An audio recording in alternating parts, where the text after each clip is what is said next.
It's Red Eye Radio. Gary McNamara and Eric Harley talk about everything from politics to social issues and news of the day. Whether you're up late or you're just starting your day, welcome to the show. From the Uniden America Studios, this is Red Eye Radio. Hello and welcome. He is Gary McNamara. I'm Eric Harley as we begin a Tuesday. Gary, how's it going? It's going good. You know the difference between living up north and living down here? No, for those that don't know, you went up to Buffalo for the weekend. What's the difference? What's your observance on that? Observation. People get so excited about the summer up there. I mean, it's just, you can feel it. I mean, it's, and I remember, when I lived there, you start, the warm temperatures basically start coming, after Memorial Day. And between Memorial Day and Labor Day, it's just, there's celebrations. There's parties, there's everything. And it's sort of the opposite here. When you live here, when it gets to be June, July, and August, everything stops. Yeah. Nobody's going to have any type of festival in the heat. It's just, it's a unique cultural thing. Well, we do get excited about warmer weather. We just get excited in February. Yes. When it starts. Well, yeah, a lot of things start happening in September, October, and you have a lot of things going on, April and May. When it cools off and you can, go outside and not, get the sunburn. We went down to the coast the 4th of July week, and my wife and I went out to the beach one day. We love to do that, go out just by ourselves and hang out, get in the water a little bit. And I'm not keeping time, you know what I mean? It's like, we need to, remember back in the 70s and 80s, if you were a DJ on the air? All right, it's time to turn before you burn. Oh, you remember that thing? Oh, I remember. I remember that your Top 40 radio used to do it on a consistent basis. Yeah. And we're going to help you this afternoon with your tan. All right, 15 minutes is up now. Flip yourself over. We're the station that cares, just not about skin cancer. But it's like you're a beached whale or something. Okay, flip over now. Exactly. Put more baby oil on. You want that nice and crispy skin we all love. It wasn't sunscreen. Yeah. It's not like today. Everybody make sure you put on your sunscreen. Right. It's a 9 UV day. Yeah. Back then it was like. Yeah. Don't forget the magnifying glass. Like, what? Everybody ends up looking like that old lady on There's Something About Mary. But it's if you kids are wondering why there's so many old people with really dark tans, that's it. But we were out there and it's it's Texas. It's the Gulf of Texas.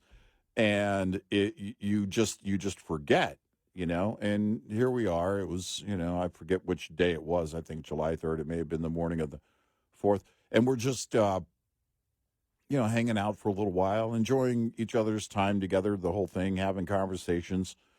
And then, we go back up to the house and we're hanging out, get cleaned up. And then later that afternoon, this is what happens to me. I was a lifeguard, my first job. I had no business trying to save anybody's life, by the way, as a 130-pound kid. But for some reason, my skin, even though I'm Scottish, Irish, my skin is pale, but I go out, I burn, and then 2 days later, it's over. It goes back to normal. And so I don't really worry about it. But, man, I got red.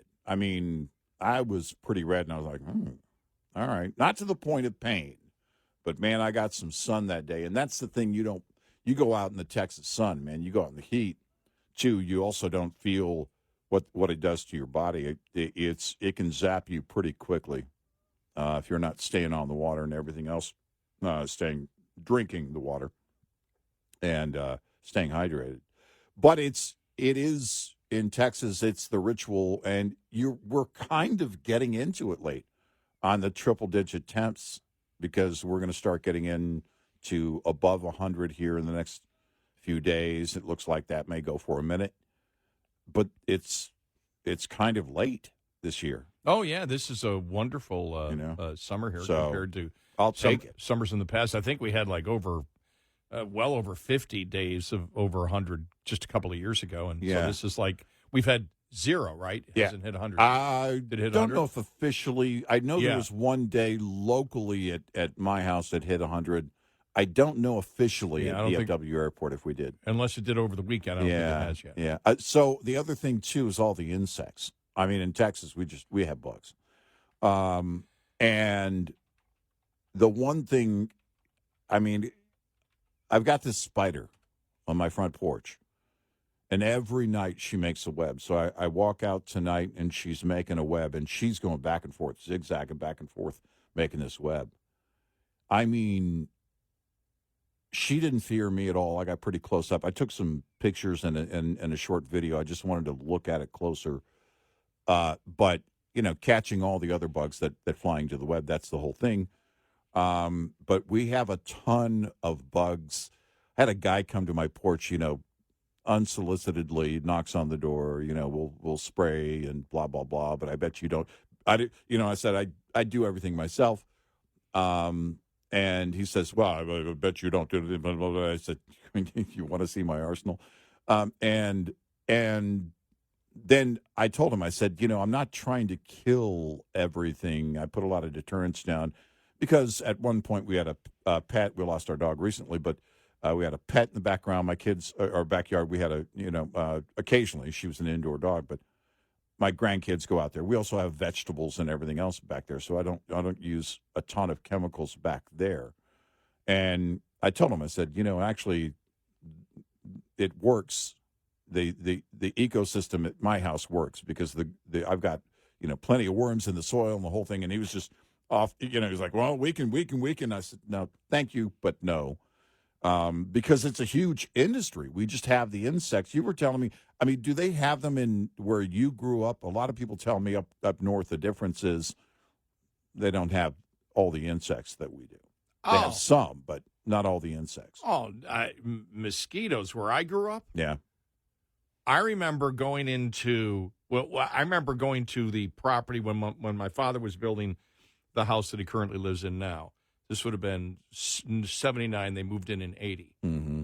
And it was desolate. There were incredible number of mosquitoes. Oh, yeah. And I remember at a scout camp that we were at, not far from my father's house. Mm. You used to have to wear mosquito netting, a mosquito on your head, and you had mosquito nets that you would put over when you were Boy Scouts over your bunk. Wow. And so I remember walking and swarms of mosquitoes were following you. Yeah. So, I mean, and you talk about, you get up into Canada, things like that, where we used to camp. Alaska? The black flies. Mm-hmm. I mean, there's... Alaska has a ton of mosquitoes. I think bugs are everywhere on the planet. Yeah. No, I mean, the number, the different types of bugs that we have.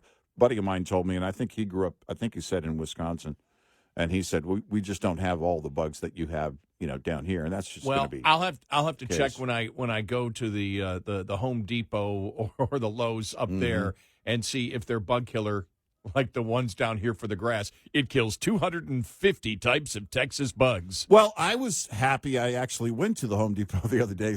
Now that you mention it, to get some more fire ant killer. And I was happy to find one that also killed other things. So I thought, I don't have to buy two separate things. Yeah, it doesn't last as long. Yeah. Well, this is just the lay down stuff. This is kind of more the preventive kind of. That's what I mean, but it doesn't last as long as the fire ant granules that claim they kill fire ants for 6 months. No, they don't. Not in Texas. It says up to 6 months. Right. Well, you might as well tell me up to 6 years because it lasts about 2 months if it doesn't rain. Yeah. If it does. So, but the highest temp so far at DFW, 97 degrees. That's so far this year. Okay. So, yeah. But just very quickly, and then we'll get to the stuff that's not important. Don't forget to take your raincoat, your umbrella, your sunscreen, your whatever. Just a friendly reminder. On my front door. Yeah. I have like an all-season wreath. Yeah. Wasps built a nest in it. Oh, wow. Yeah. I was like, why are all these... Right there on the door. And I went out the other night when I was leaving to come to work. I went out the front door. Yeah. I took the old car to work, which sits in the driveway. Mm-hmm. And I'm like, vroom, vroom, vroom, vroom. You can feel it around my ear. I go, must be a moth. I thought it was a moth. Yeah. It was wasps. And my head is like 1 foot from where the nest is. You just went through the door and shook up their nest. And none of them came in the house. Yeah. None of them came in the house when I opened the door, but got that solved. But it was a really great weekend. Dad was great. Good. He's had good days and bad days, but he had a great weekend. Family reunion was really good. Got to go to a few festivals, a concert, so everything was really cool. It was a great weekend up there, and I love because people always say you come back the same day. It's perfect for my sleep pattern. I was up at 2:30 in the morning in the hotel. Caught the 5 a.m. flight. Or excuse me, the 7 a.m. flight and was in by 9 o'clock. Right. And then I have a hard time staying up all day, even though I slept on the plane. Mm-hmm. And slept on the plane, and by 4 o'clock, I was sound asleep and woke up at 9:30. Yeah. And it was like, this is good. I should go away every week. Every weekend I should go away because the hardest time I have to sleep is when I change my schedule over the weekend and have to sleep on Sunday. Or, Sunday, Monday this time. But on a normal weekend where we come in. Right. Yeah, that's Sunday. that's the toughest thing to do. Our producer, Alan, doesn't switch his schedule. He sleeps during the day, even on the weekend. Yeah. And I'd love to be able to do that. I think I could probably do that, but I'd never be able to see my wife. No, my family. I just can't do that. Yeah. Does that mean Alan has less of a life than I do? No, he does. He just fits it in at different times. Okay. Yeah. Yeah. What a show we've got coming up. What a weekend. The Hunter Biden stuff. Oh, my gosh. Even Democrats are pounding him. He's going full scorched crack pipe now. I don't have time. I don't have time to edit all the F words in there. Yeah. And so we're going to have to, basically tell you what he said. But Democrats aren't happy. Republicans are thrilled. The first thing I thought, I went, why doesn't somebody suggest that he run for president? Why haven't we heard that from somebody? Yeah. Anybody? And then I heard a lot about the Democrat autopsy that's going to be coming out from the DNC, and the fact that they're not going to talk about Biden or Harris. Then what's the deed? They're like, they're not going to talk about what the problem actually was. Right. Well, what do you expect from Democrats? When do they face what the problem actually is in their party right now, which is they suck on the issues? Harris is still in the game. She's still, again, at the top of some of the polls for 28. She was celebrating the anniversary of her of Biden resigning and her getting into the race. That's Biden being forced out. Yes. And her being ushered in. And the whole Tulsi Gabbard thing, we talked about it last week and went point by point. The evidence of the Obama administration conspiracy to subvert President Trump's 2016 victory in presidency. Yeah. That's directly from the press release that I was reading. I was going through all the emails. Can't do that on the air. It would take too long to go through each and every email. Well, but I can give you a summary. And we did it the other day. We were really close from what we hit the other day as to what they claim they have. Yeah, we at one point we were going to have a Russian hoax comm, where everybody could come together, for 3 or 4 days, and you couldn't do you couldn't do the dress up thing. It's not going to be like Comic-Con. We'll just have to do the story of it and line it out, and then have panels of all the people who covered it. John Solomon, Kevin McCarthy, all of these things Andrew McCarthy. Well, actually, Kevin McCarthy may be there as well for different reasons. But all of these individuals, who put all of this together for years, and we said, if you were going to do a series on the whole Russian hoax thing, it would last probably twice as long as Law and Order. And the Epstein thing won't go away. Yeah, no, it's not there each and every day, and Democrats taking full advantage of it. We'll get to that and a whole bunch more. Yeah. 866-90 Red Eye. This report is brought to you by Shell Rotella. With advanced synthetic technology, is designed to help keep your rig running with more mileage and less maintenance. Keep your engine humming in the heat this summer by keeping up with preventive maintenance. Think your PM is complete after your oil is changed? Think again. There's grease, transmission fluids, and gear oil to consider too. Transmission fluid, for example, prevents wear of gears, bearings, and bushings, protects against corrosion, and acts as a heat transfer fluid. You may not think about this every time you get behind the wheel, but as soon as it's not doing its job, you'll notice. Misapplication of transmission fluid can mean reduced fuel economy and abrupt or hard shifts if the static friction is too high. It can also cause sluggish operation at low temperatures if the viscosity is too high and leaking through seals if viscosity is too low.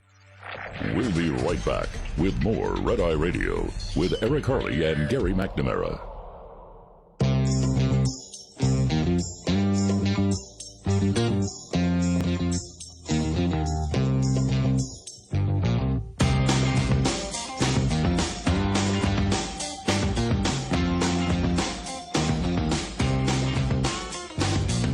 It's Red Eye Radio. He's Eric Harley, and I'm Gary McNamara. And then the one, there were so many news stories. I mean, just waking up at 10 o'clock, between 10 o'clock and midnight coming in, it was like, God, geez, you gotta be kidding me. Yeah. It's where I heard when I woke up, it's where I heard the Ambien story.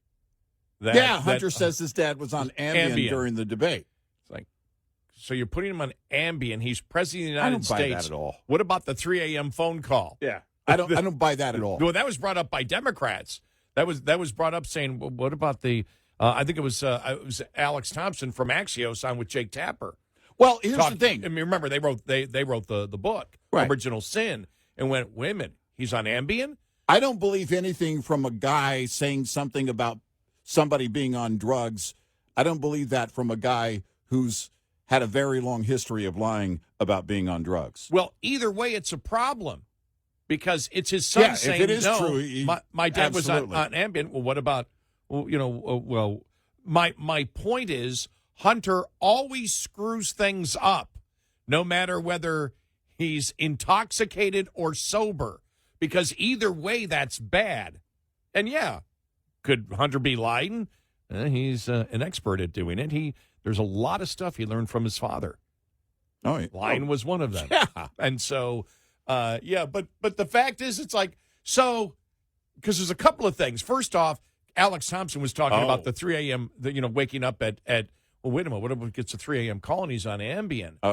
My point was, well, they know he's going to debate the president and they don't take him off Ambien? Okay, conspiracy theory time. They use the Ambien to tank the debate. Yeah, yes. So he won't be on the ticket any longer. Yeah, that way. All right. If you're going to go full scorched crack pipe. I don't believe anything from a guy who has a history of lying about drug use. So when he says even about somebody else, his dad was on Ambien, but let's say it's true. Why would they give him Ambien before a debate? Right. Even if he was on Ambien, you'd want to wean him off. Yes. Or not be that forward on wanting to do such an early debate. You would say, we need to make sure he's healthy, and he's on Ambien right now. Yeah. And the Ambien is everything that you see with him is because of the Ambien. Let's take him off it. Yeah. Is there something else that we can give him for a couple of nights so he can be weaned off the Ambien so he can be... None of it makes sense. None of it makes sense. None of it does. There's a big hole here somewhere. Yeah. Every time Hunter talks, 5 million more questions come to the surface.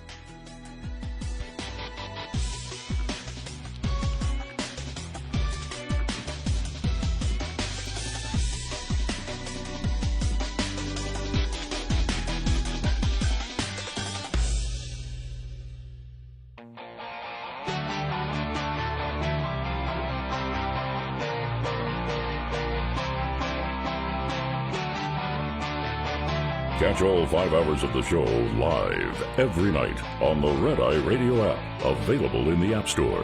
Red Eye Radio. And he's Eric Harley, and I'm Gary McNamara. Welcome and good morning. Thanks so much for being here this morning.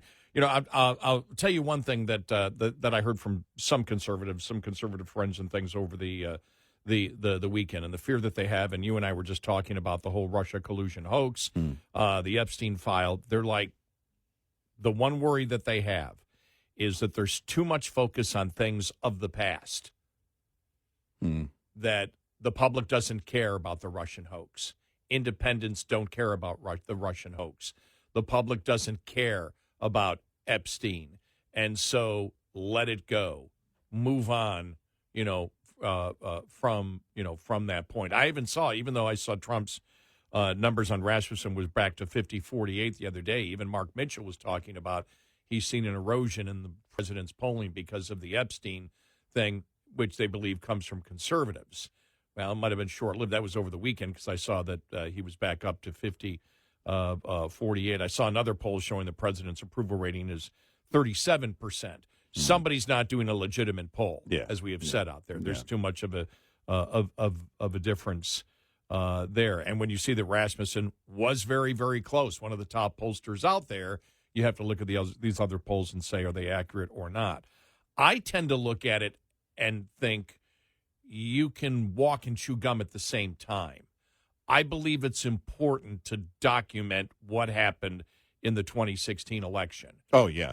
You need to document legally for the history of the United States what happened. Yeah. You may not get, I saw some conservatives posting over the weekend on X saying, look, stop it.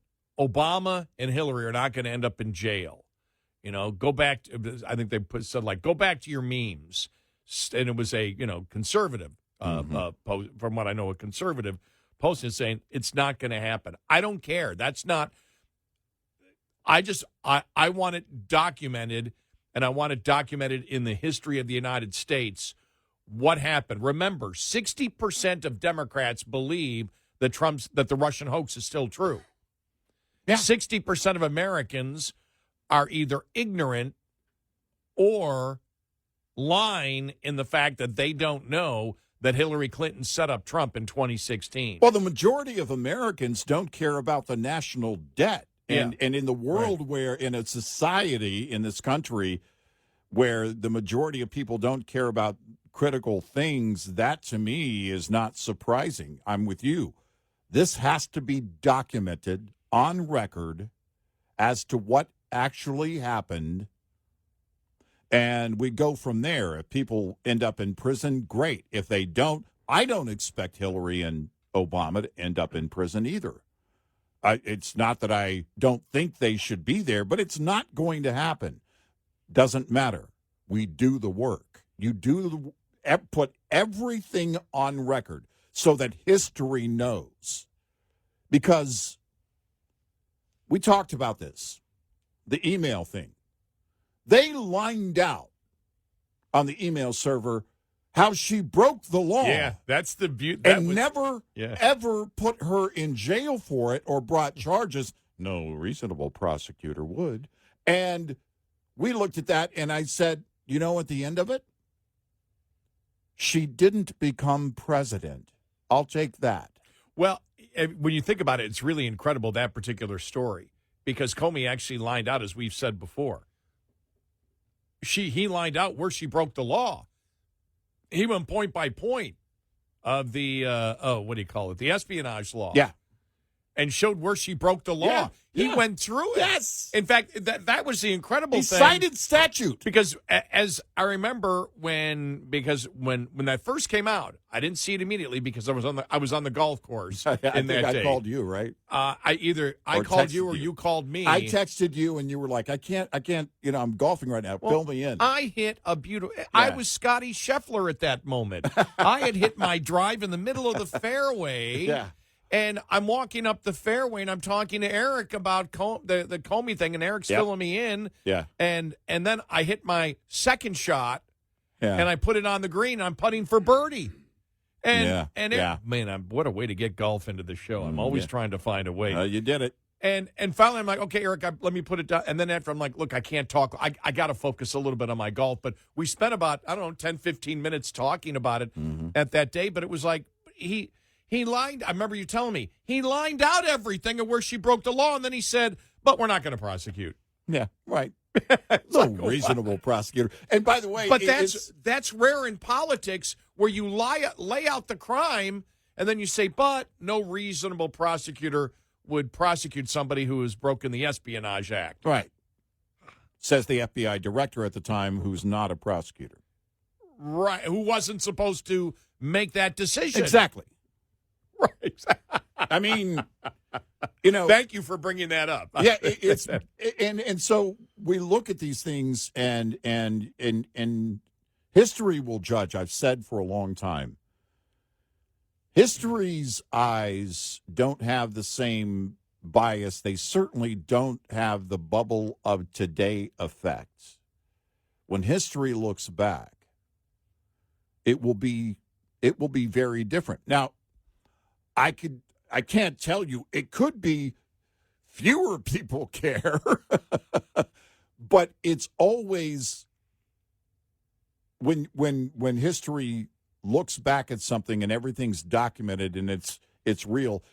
Imagine a Barry Weiss type individual, 50 years from now or whatever, that looks back on something like this and they look and go, "Oh my gosh, we need a documentary on this." Something like that. It's important, but it's also important in real time in today's environment, political environment, for all of that to be documented, because I don't want to quote Anderson Cooper, but keeping them honest, which, by the way, you'll never fully keep anybody honest. But if everything's on record, you can point to that and say, these are the facts. It's quite unlike, this is why I think the Democrats have worked so hard on two fake impeachments, on all the fake prosecutions against Trump. I mean, I know they're real prosecutions, but on no crime. All of these things, I think it's why they work so hard, because, look, we've got to work as hard as we can work to help cover up everything that we as a party have done, and basically then make it look like eventually we're all just going at each other, which is exactly what people, they just go back and forth and blah, blah, blah, blah, blah. The facts are the facts. I don't believe in my heart Donald Trump has ever broken the law, certainly not to the extent of any of those 34 counts that were brought, fake counts that were brought against him, or anything else that they threw at him. Well, I think when you look at between 2016 and 2024, you have two of the biggest presidential election scandals of all time. Mm-hmm. First was actually, you can say three of them, and it would be number one, the Russia collusion hoax, mm-hmm. which led to the impeachment. And you and I laid it out last week. If you were listening last week, and we'll probably lay it out again, but it takes a long time to do so. It really, and we didn't even we just touched the surface of really going from Russia collusion hoax to impeachment, the first impeachment. Yeah, we didn't even get to the rest of the stuff. We didn't get to the lawfare and everything else that was used. But when you look at all that, when you look at the Russia collusion hoax, which was completely false, it was a setup by the Democrats. Mm-hmm. That's unbelievable. When you look at what happened. You talk about, I always go back to the movie 3 Days of the Condor, where there was a government inside the government. There was a CIA inside the CIA. Mm-hmm. That's the Robert Redford movie. There was a bathroom inside of a bathroom. Yeah. But you look at it even when Trump was president, how they were working against him, the FBI mm-hmm. and the bureaucracy working against a president, and that the whole censoring going up to 2020 in the New York Post. These are things we have not seen in American history like this. Right. And so you take the Russia collusion hoax, you take the impeachment after that, you take the censoring after that, you take the lawfare after that, and then you get to what happened a year ago and the hiding. The Democrats wrote a book on the fact that they don't believe that President Biden was actually in charge. The whole auto pen. These are things that are unprecedented, and you take that and you encapsulate that in the history books. That needs to be known. That needs to be a part of the lessons that we teach people, that where we shouldn't go as a nation. You know, where we shouldn't go. You know, you look at Trump and you say, well, January 6th. Well, January 6th was a riot that got out of control. If you look at, okay, well, we want to fight, we want to fight the election. Well, that's done every day. You look in the actual history books of it, you take it out of the echo chamber of today, and except for the imagery of January 6th, everyone knows. The history books are not going to look at that. They're going to say it was a riot that went out of control. Yeah. But it was not an insurrection. Right. And so you look at that, which led to a lot of the lawfare and everything else. These are things that America, there needs to be, this needs to be in the history books. Yes. I think that you can do both. And I do understand, because one of the things that was brought up was, look, we need to look forward. We need to look, the whole Buttigieg story. This Buttigieg story should be blowing up. He's a prime candidate right now for Democrats to be think about this, how the lack of experience of Buttigieg, but the story that he failed to replace outdated air traffic control systems, and they shelled out tens of billions of dollars on the DEI agenda. Yeah. And I forgot what the amount was. Was it 80 billion or something? Was it 8? Yeah. New York Times or New York Post story, Pete Buttigieg's DOT spent $800 billion on DEI grants, delayed air traffic control upgrades, records, and says the industry insiders. Huge article in the Wall Street Journal, not Wall Street Journal, New York Post, that we'll get to here in a little bit. And it's like, but you haven't heard it. The New York Post had it, but it's not being pounded on, by the Republicans yet. Hopefully it will be, because it's still Epstein. And not that it's not important to look back on all these things and get a record of what happened, but the fear is it may dominate going forward what we can use right now. But when you look at the Buttigieg, that's also everything's looking back, except Buttigieg wants to run for president, but he's not going to stand a chance against Rahm Emanuel, who now says that a man can't be a woman. Well, he may stand a chance because can you get elected on the Democrat side by saying a man is not a woman and boys should not be playing in women's sports? I don't think so. Remember the day that someone asked Joe Biden when he was on the campaign trail, how many genders are there? And he said 3. And we were like, oh, wrong answer if you're on the left. You can't say just 3. That's almost as big a mistake as Harris saying, I'm going to build a wall and I'm going to be tougher on the border than Trump. Exactly. It's, and I thought to myself when I saw the Emanuel story, I thought, is he going to be running as an independent? Because I don't know if he's going to get through the primary on that. But, look, the truth always matters. The truth always matters. So in situations like this, it's critical that they're documented and that we do the work, go through the process to bring the truth to the American people. What they do about it and how much they care is up to the American people. But it's always critical. The truth doesn't change.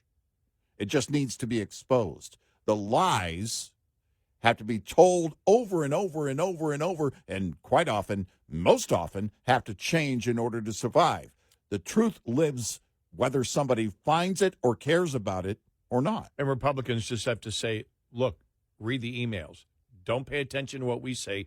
Read the emails, see the communication between these people and what they were actually doing. Pay attention to the facts, not the politics. Right. 866-98-RED-EYE. Coming up, more with Gary McNamara and Eric Harley. It's Red Eye Radio.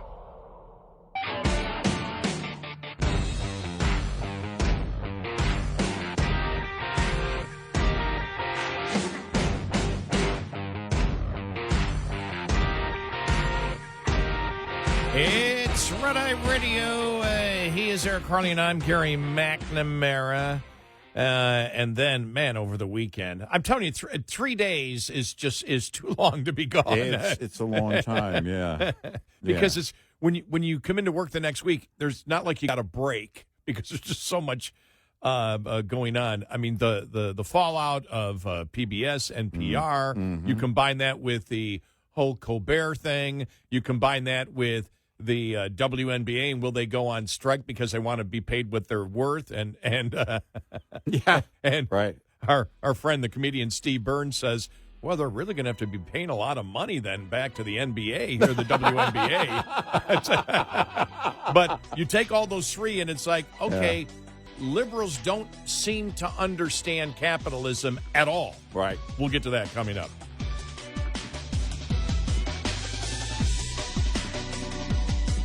Top of the Hour News is brought to you by House Products. Visit houseproducts.com.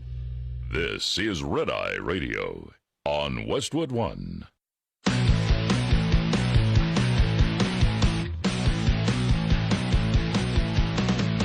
Now, it's Red Eye Radio.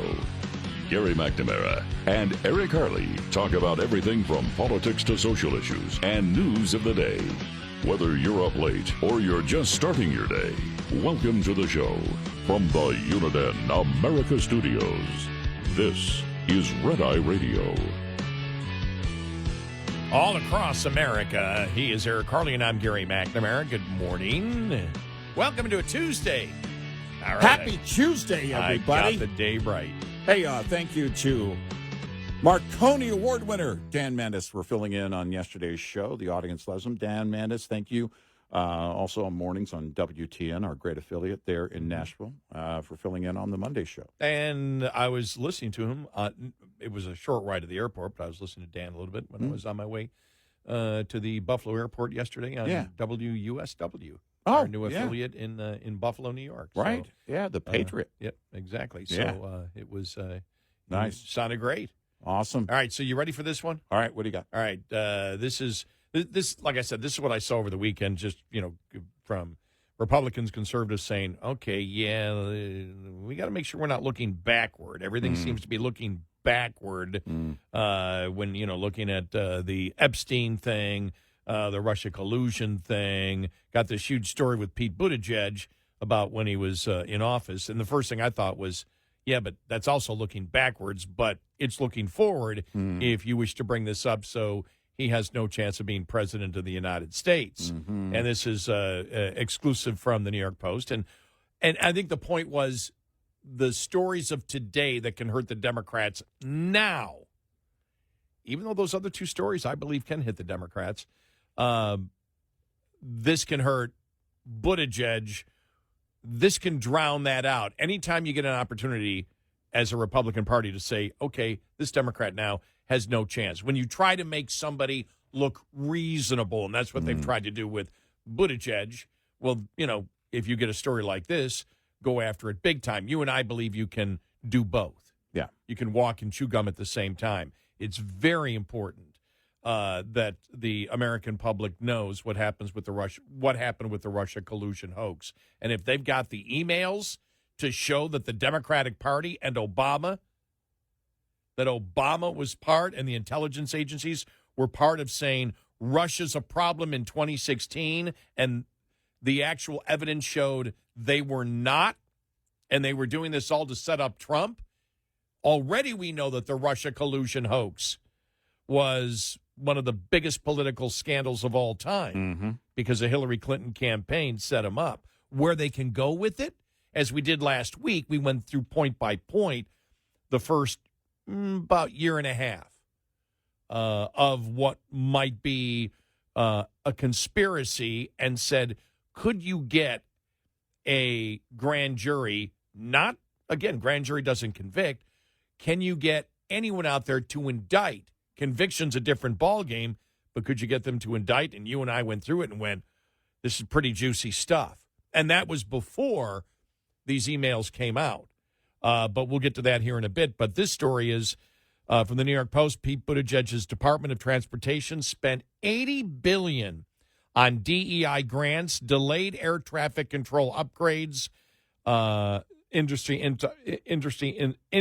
insiders have said former Transportation Secretary Pete Buttigieg failed to replace outdated air traffic control systems while in office, with his agency instead shelling out tens of billions of dollars on the DEI agenda, according to federal spending records and airline industry insiders. In one meeting, Buttigieg, who is said to be eyeing a 2028 presidential run, told industry executives that air traffic control upgrades would just allow them to fly more planes. And then this is the quote. And so why would that be in his interest? End of quote, sources said. Oh, my God. Wow. What his department was really interested in was handing out hundreds of billions of dollars in grants for diversity, equity, and inclusion, totaling $80 billion over 4 years, at least half of the Department of Transportation's entire budget for a typical fiscal year, records show. He was definitely pushing an agenda, an air industry official said, noting the Transportation Secretary took little or no interest and took definitely zero action, these are quotes, towards air traffic control modernization. Buttigieg spent his time in President Biden's cabinet blaming the airlines for their delays and vilifying the industry as a whole, while denying that his department's DEI agenda led to any air traffic control staffing shortages or was maintaining an ailing safety system that hasn't been updated since the Carter administration, sources told the Post. The flying public paid the price, insiders said. At first, the Department of Transportation and he were reluctant to say that there was an air traffic controller shortage or that the shortage had anything to do with flight delays or flight cancellations, the air industry official said. Chris Mager, a spokesperson for Buttigieg, rejected both claims and pointed to increased air traffic controller hiring under the former transportation secretary, as well as software changes to improve efficiency at airport runways. New flight routes projected to cut up to 100 hours off travel time annually, and the development of communications technology to decrease flight delays. I have no idea what the new flight routes projected to cut 100 hours of travel time annually are, and how you even come up with that number. Yeah. So yeah, the interesting story. We'll see where that goes. The Department of Transportation statistics showed that most flight cancellations, 54.4%, were caused by weather during Buttigieg's term, but that's always the case. Whereas a little more than one-third were attributed to the air carriers, and 10.6% were due to failures in the national aviation system. But what you do, remember, when everything took place, over the accident in D.C., Democrats were pounding that Republicans with Doge were trying to cut everything. Yeah. So, and that's where you attack politically on this. Right. You attack politically on this, saying, "Excuse me, you had $80 billion that could have, you had it, you had the money there, and you put it for DEI," and that would resonate with the public. Oh, I think so. Look, when it comes to things directly like that, when you talk about travel safety, something that big, when you had $80 billion you could spend and you didn't do the upgrade,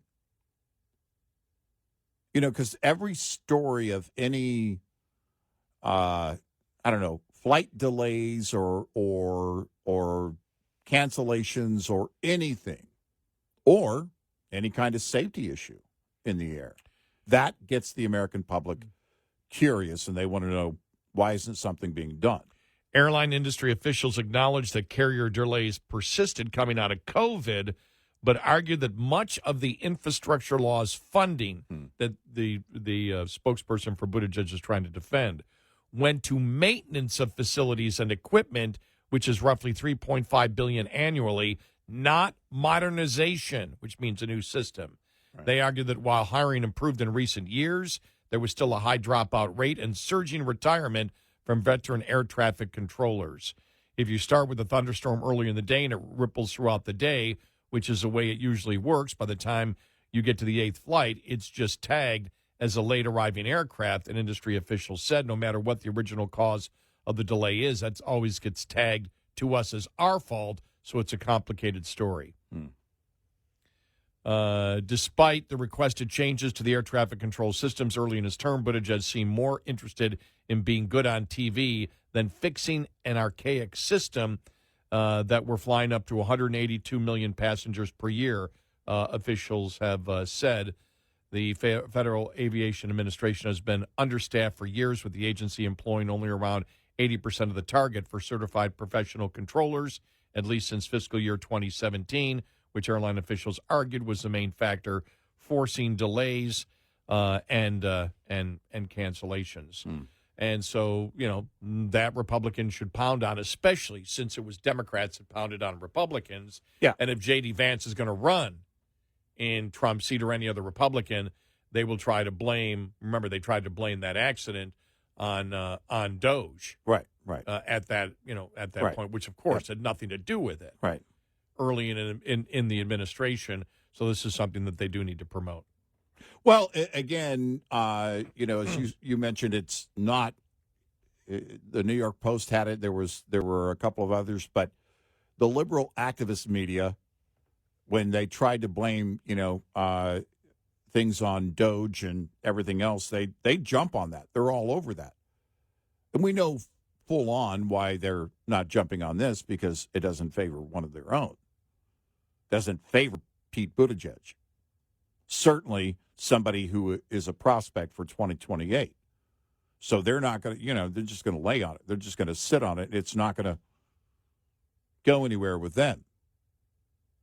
But it's a big deal. If the Democrats, they want to get back to winning, you would think that they would want more of that. You know what? Some of these people are probably going to be a liability. If you're on the left, you have to consider the list of prospects for 28.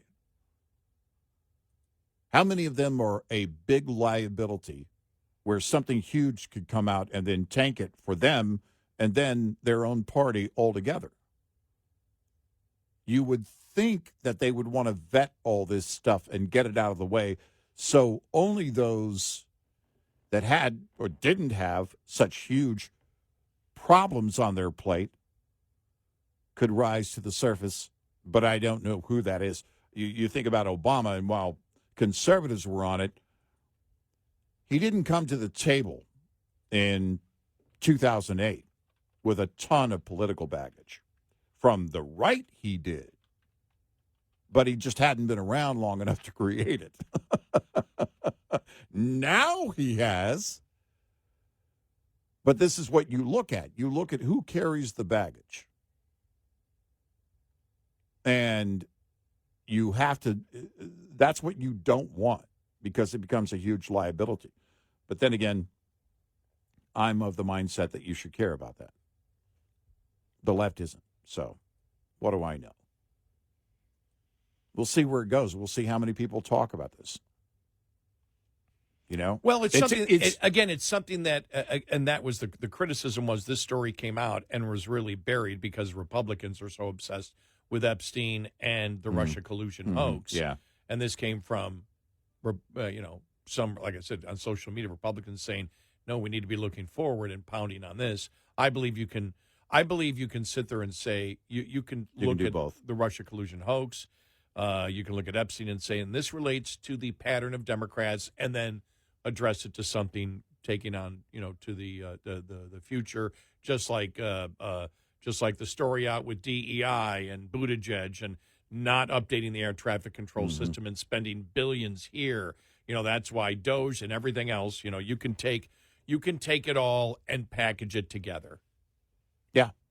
Yep. You got to be a little bit organized in doing so. But the fact is, the Epstein thing isn't going away. No. And it's given life, not because Democrats are criticizing it, but because Republicans are. But as we have said, it was the White House. There's nothing you can do about it because, you look at it and you go, well, I don't know what's in it, but all I can tell you is this. The president and the White House promoted it as if something was there and it's going to be an I got you. Mm-hmm. And then Trump comes out and starts pounding some of his most loyal, it's a minority part of the people that support him, but it's a very loud portion that wanted the Epstein file, and they're not happy the fact that the president has called them weaklings, has called them selfish, has said you need to move on this. Well, you're the ones that created it, is the response from these loyal super MAGA people. I'm trying to find a label. Mega MAGA. Mega MAGA. Mega MAGA. And so the president can do everything he wants, saying, you need to move on from this. You're weakling. All you're doing is insulting a small but very vocal portion of your most loyal base. Right. Yep. And I don't know, and you cannot reverse the White House handing out those binders and that's the kind of imagery you cannot. Yep. There's no way you can walk that back. No, you can't. It's not something that happened years ago, and then all of a sudden things change, and it's like, okay, that's no longer the case. The whole social media thing with the binder thing was recent. Yeah. People don't forget that. Your base especially doesn't forget that. And I don't know how you move on from it, but you're going to have to. The president, once again, on Truth Social posting about it, it's the Democrats who led the whole Epstein hoax thing. Because he was posting about he's doing well in the polls, even after the whole Epstein thing. Now, he didn't cite the polls. He just said, as high as this number and this number. And it's like, okay. All right. I mean, that's one way to keep it going, keep it alive. But from the mega MAGA people, it's not about polling. No. They look at it and said, you promoted the fact that you were promoting the fact, and you did it by the binders and by how Pam Bondi responded to it. Mm-hmm. You kept this thing going. You gave us hope that there's a list out there of a pedophile ring of protecting those in power from criminal acts. Yep. You just can't say, sorry, forget what I did, and you're weak if you won't flip on this like we did. Right. Whatever reason, whether it's legitimate or not. Right. You got to be transparent. You got to release a ton of stuff. Yep. 866-90-RED-I. Brought to you by FPPF, Fuel Power Max. Managing time is key. Successful owner-operators know that simply running hard is not enough. If it were that easy, anyone could do the job and expect the profits to roll in. It generally pays to slow down. There is a trade-off in higher costs, not to mention the increased risk for driving fast. If driving slower takes time away from you, you could find some of the ways to get it back. Never take time off during the last 2 weeks of the quarter or the last week of the month, when freight typically is abundant. Sometimes it works to your advantage to look for loads that take you through home rather than to home. The latter can interrupt your revenue stream and require additional time to get back up to full speed again. Owner-Operator Business 101 is provided by Overdrive's Partners in Business program. Go to overdriveonline.com to the Partners in Business section of the website for more details on this and many other topics. Brought to you by Shell Rotella, with advanced synthetic technology is designed to help keep your rig running with more mileage and less maintenance. Lines open for your calls. 866-90-RED-I on Red Eye Radio.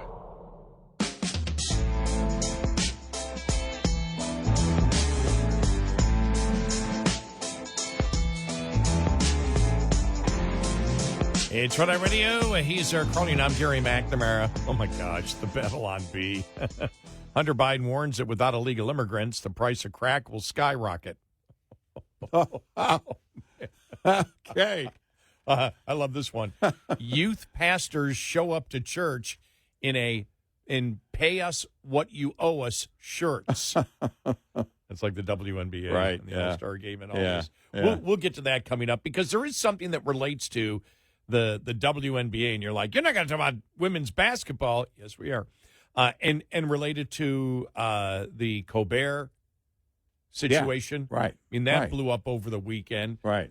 Democrats, we need an investigation. Yeah. There needs to be a federal investigation as to why Colbert lost his job. Right. It all relates to NPR and PBS and everything else, all coming up.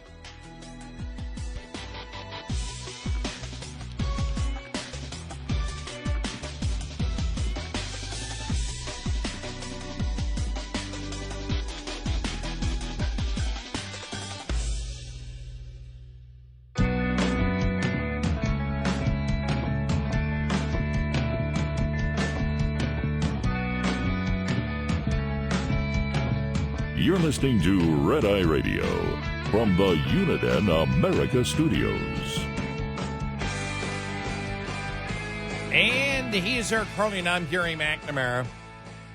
Coming up here in just a little bit, the whole NPR, PBS, WNBA, Yeah. CBS, Colbert The situation. Colbert thing is just weird. It's just getting weird. I know, and how we relate that all coming up here in just a little bit. But I just saw this. Just to show you what one of the challenges, all right, let's be blunt, what one of the problems is here in the country. And this is a CBS poll, and Washington Examiner looked at the CBS poll on illegal immigration and the border. They asked this question. Do you think Donald Trump's policies are making the number of migrants crossing the U.S.-Mexico border go up, down, or not change? All right? All right. This is a fact-based question, not what you think, but what the reality is. Right. 64% said Trump has made the number of migrants crossing the border go down. 28% said the Trump policies have made no difference in the number of people crossing the border, and 8% crossings have gone up under Trump. Let me put the way they wrote it, okay? The way they wrote it might be a little bit more than mine. Okay. 64% gave the obviously correct answer. Trump has made the number of migrants crossing the border go down. But 28% say Trump's policies have made no difference, which is flatly wrong. And 8% said crossings have actually gone up, which is crazy wrong. Just for the record, the Border Patrol recorded 2.2 million encounters with illegal border crossers in fiscal 2022, Joe Biden's first full year of the presidency. The government keeps those numbers, as we know. In fiscal 2023, you had 2,045,000 encounters. And in fiscal 24, 1.5 million. So far in Trump's presidency, 8,300 in February, 7,100 in March, 8,300 in April, 6,000 in June. There has been an off-the-cliff drop in encounters since Trump became president. And just to emphasize things, even of those small numbers of crossings, U.S. officials are not allowing any of the illegal immigrants to stay in the country who come in. So how did so many poll respondents get this completely wrong? You put 28% and 8% together, and you get 36% of Americans who don't know what Trump has done on the border. Now, remember, that was the number one issue in the election. Yep. Because I think by the time we got to the election, that was number one. The economy, inflation was number 2, I believe, at that point. Very close, but how do you get 36% of Americans who don't know what Trump has done on the border? Or maybe they know but will not acknowledge it.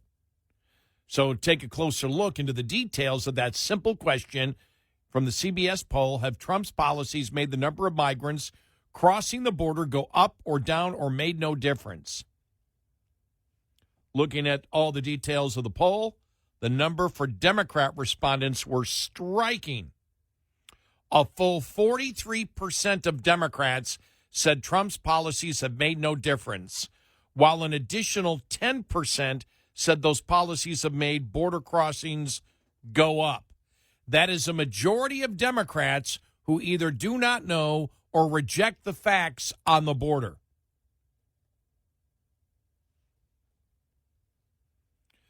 "47% of Democrats admitted the correct answer, but 53% of Democrats believe that because of Trump's policies, the number of people crossing the border has remained the same or gone up."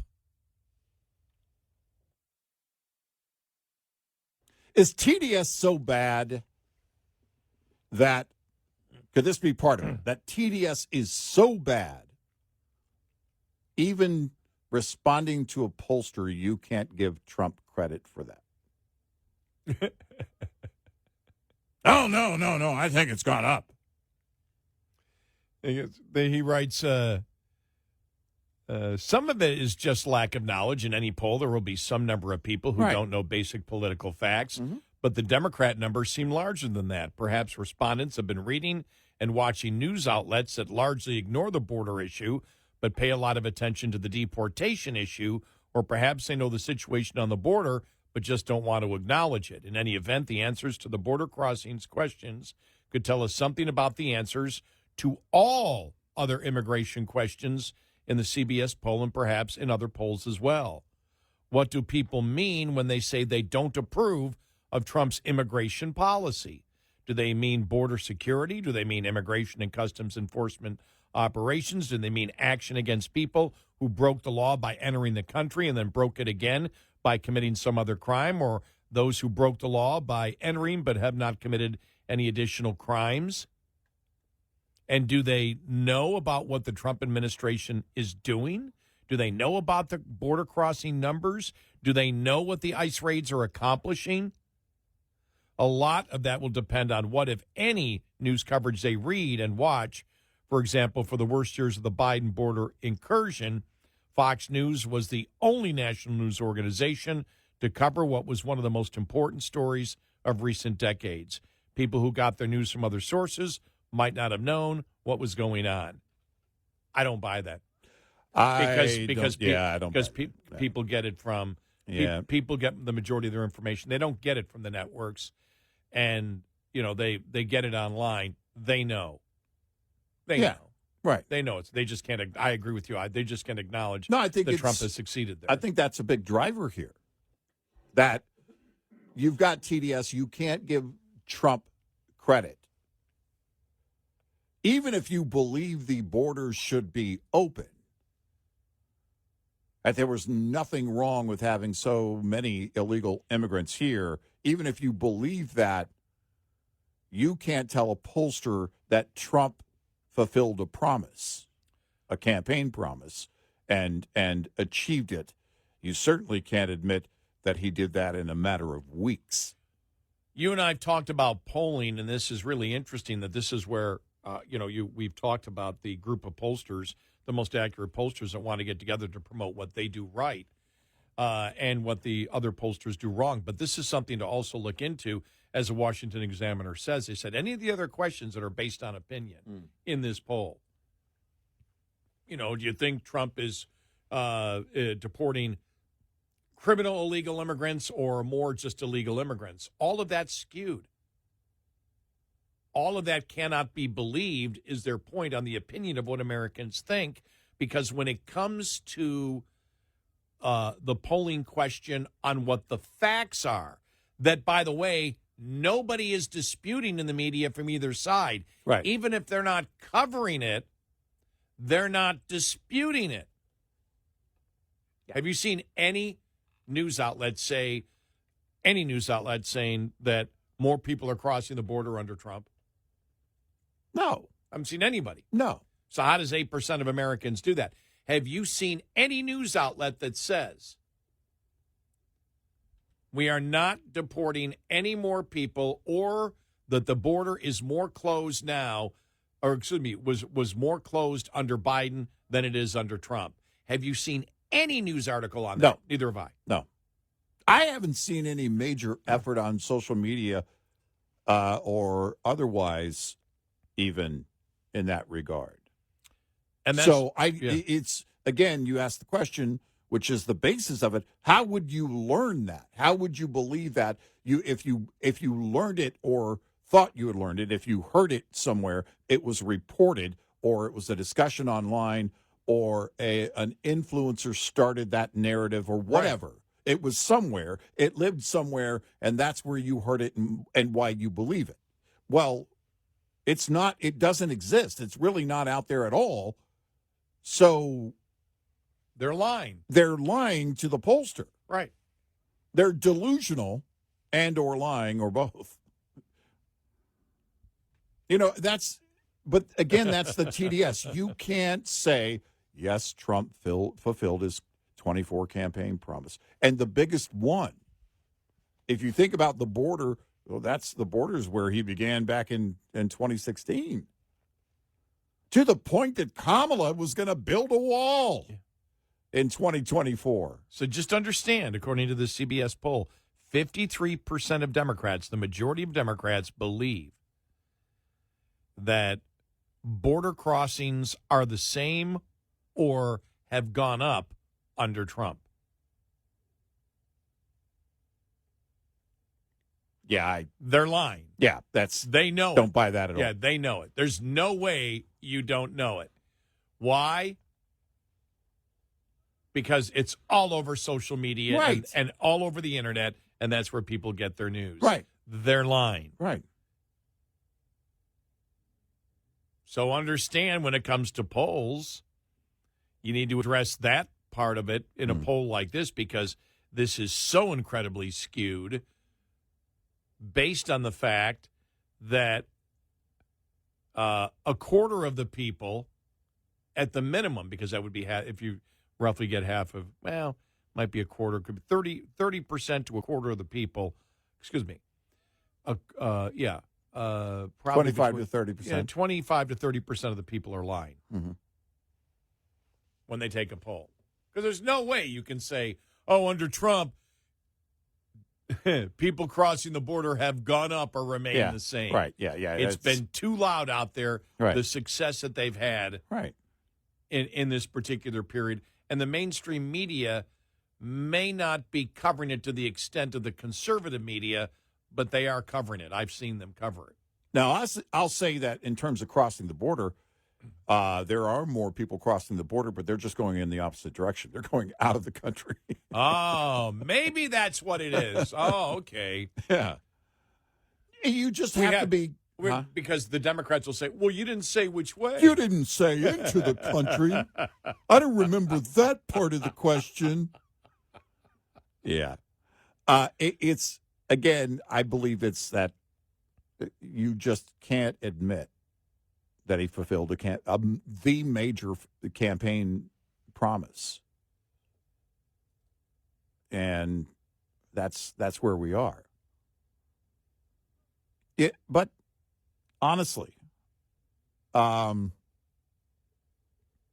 people don't care about any of that. They don't care about being honest to a pollster. They don't care about assessing the situation. They don't care about pollsters. I mean, but I think even more, it's people are willing to lie, go out of their way to try and make it, well, I can skew this poll. Mm-hmm. I can make his followers believe that nobody's buying that the border is fixed. I can do damage to Trump by lying here. It's not just that you won't admit that he fulfilled a campaign promise even more. I can skew numbers. I'm being polled. I'm a respondent to a pollster. I'll change the numbers here by lying. 866-90 Red Eye. Get in touch with Red Eye Radio, toll free at 866-90 Red Eye.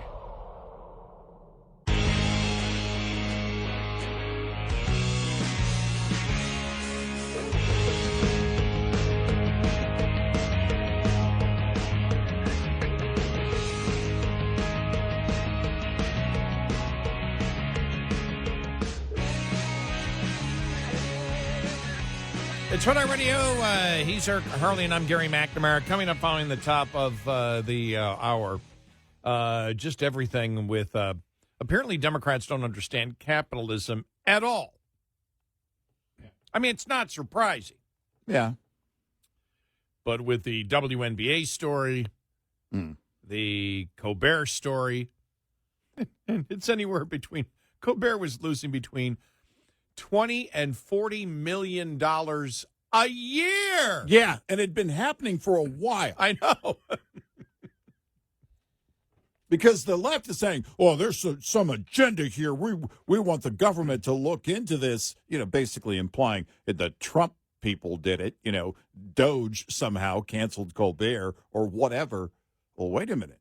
Let's talk about the agenda from the other side. Why would CBS keep a loser alive, losing tens of millions of dollars? That's the question. Exactly. Man, why in the world would you? Oh, how did it last this long? And one of the best responses about Hunter Biden coming up.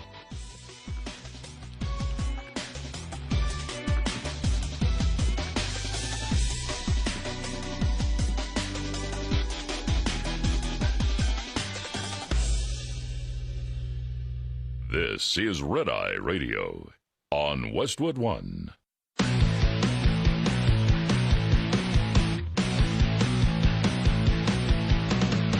Now, it's Red Eye Radio.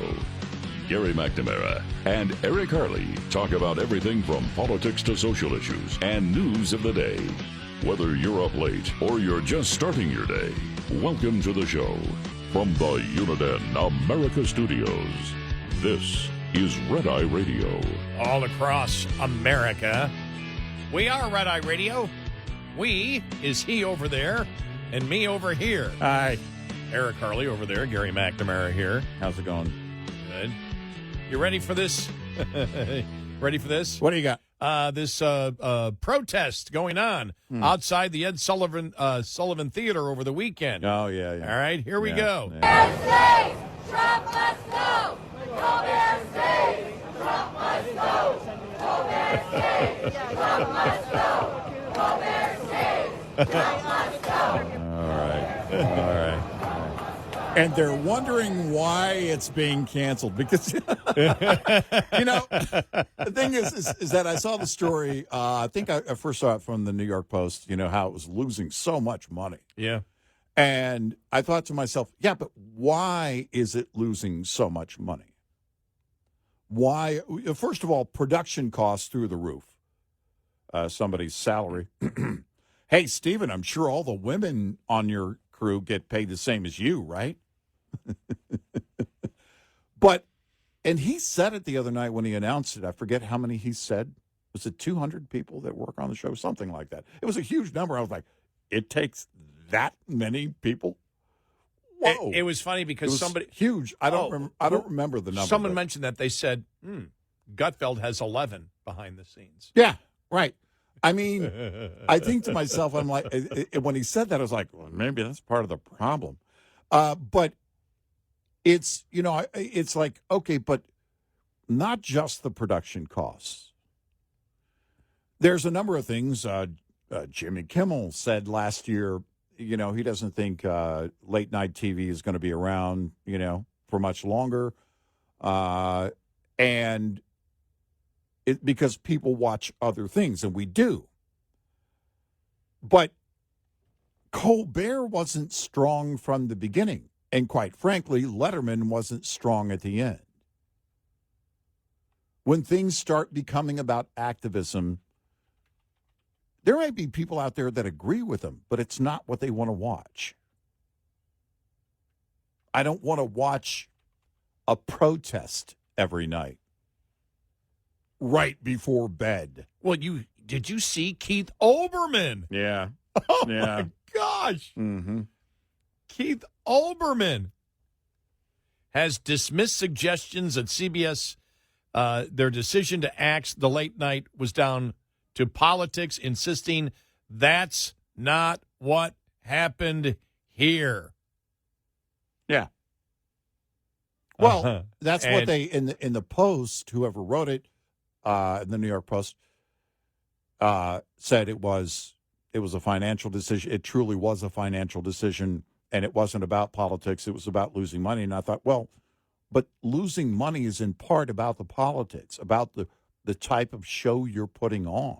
Well, no, but when you look at it, and I think you made the point that we were all thinking, because Olbermann's implying that, no, it was because he said there was an ex-post that was saying, they're pulling comedians off the air who criticize our dear leader. This is just another phase of fascism. And even think about this. When you've lost Olbermann, Mm-hmm. I don't know. The fact that Olbermann agrees with us, I know we're still right because I don't need him to verify that the opinion's right because it's based on the facts of all the numbers out there that CBS has not disputed that he's losing a ton of money. Mm-hmm. But even if I agree with something that's absolute 100% fact and Olbermann agrees with me, I still doubt myself. Yeah. But this is a fact. All of our listeners right now, you have to feel awful lucky. Do you know that this small little show, now we don't have 200 people on the staff. No. We have 4. Oh, wait, hold on. One's walking out. Okay. We're down to 3. Maybe he's just going to get some coffee. We have 4. Red Eye Radio is more profitable than Colbert. And we have been for a long time. That's a great point. Yes. True story. You see all the hype and hoopla. They're on TV all the time now. My son's... Even drawing bigger audiences. Yeah. Red Eye Radio is more profitable than the WNBA. My grandson's lemonade stand is more profitable than both of those That's two. a great point. So we just to put it in perspective and be intellectually honest, My buddy's gambling last week was more profitable was than more Colbert. profitable. Yes, exactly. My gosh, my investment in crypto was more profitable. NPR and PBS is more profitable than exactly. Colbert or the WNBA. But we're more profitable than NPR or PBS because, of course, it's not actually a profit. Exactly. Yeah. But just the entire thing over the weekend, it's just like everything. The polling where 53% of Democrats believe that there are more people or the same people crossing the border right now under Trump. I mean, it's just complete delusion. Yeah. This is where you don't hear it much anymore. We need to come together on our shared values. How? Where? Yeah, Gary, I'll meet you outside of Ed Sullivan Theater, okay? We'll protest. But in the media right now, and the media, because it has changed, the media has become so diversified. Revenue is I don't care what media you're in, maybe except for the NFL. Mm-hmm. Whatever sport or medium you're in mainstream media, has had an evolution over the last 20 years as the internet has come out, as we all know. Yeah. There is no way any conservative talk show would be on the air for a month losing millions of dollars. They would be gone.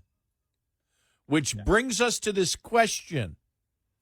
Did CBS believe that they had to keep Colbert on because they would face something like this until the losses just became so bad? Or did they want somebody that is a political activist like him on the air? Did they subsidize political activism? That's the question I would be asking. Well, up until this merger, the parent company going through those changes, it brings the reality of the numbers to the surface where it's like, well, yeah, but we can't keep doing this. But I would think up until this point, clearly. Why else do you keep him on? You know something? The best. You think it's going to get better? The best thing I saw were people that I know in the radio business who used to work for CBS Radio. Oh, yeah. The CBS Radio became Odyssey then. Yeah, But it was like...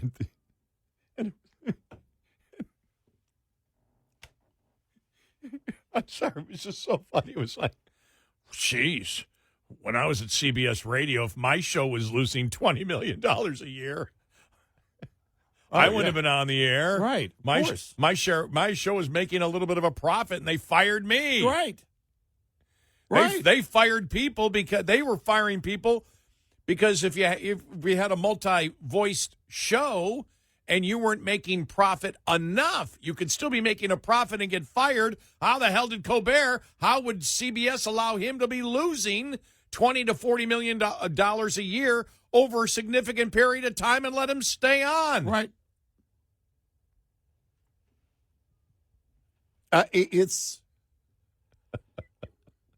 It's mind-boggling. And the same thing with the WNBA. Right. Pay us what we're worth. Okay. Okay. Well, how many people are in the WNBA? Okay, let's see. You lost $40 million last year. Okay, let's divide that by the number of players. Okay, players, you need to cut them a check.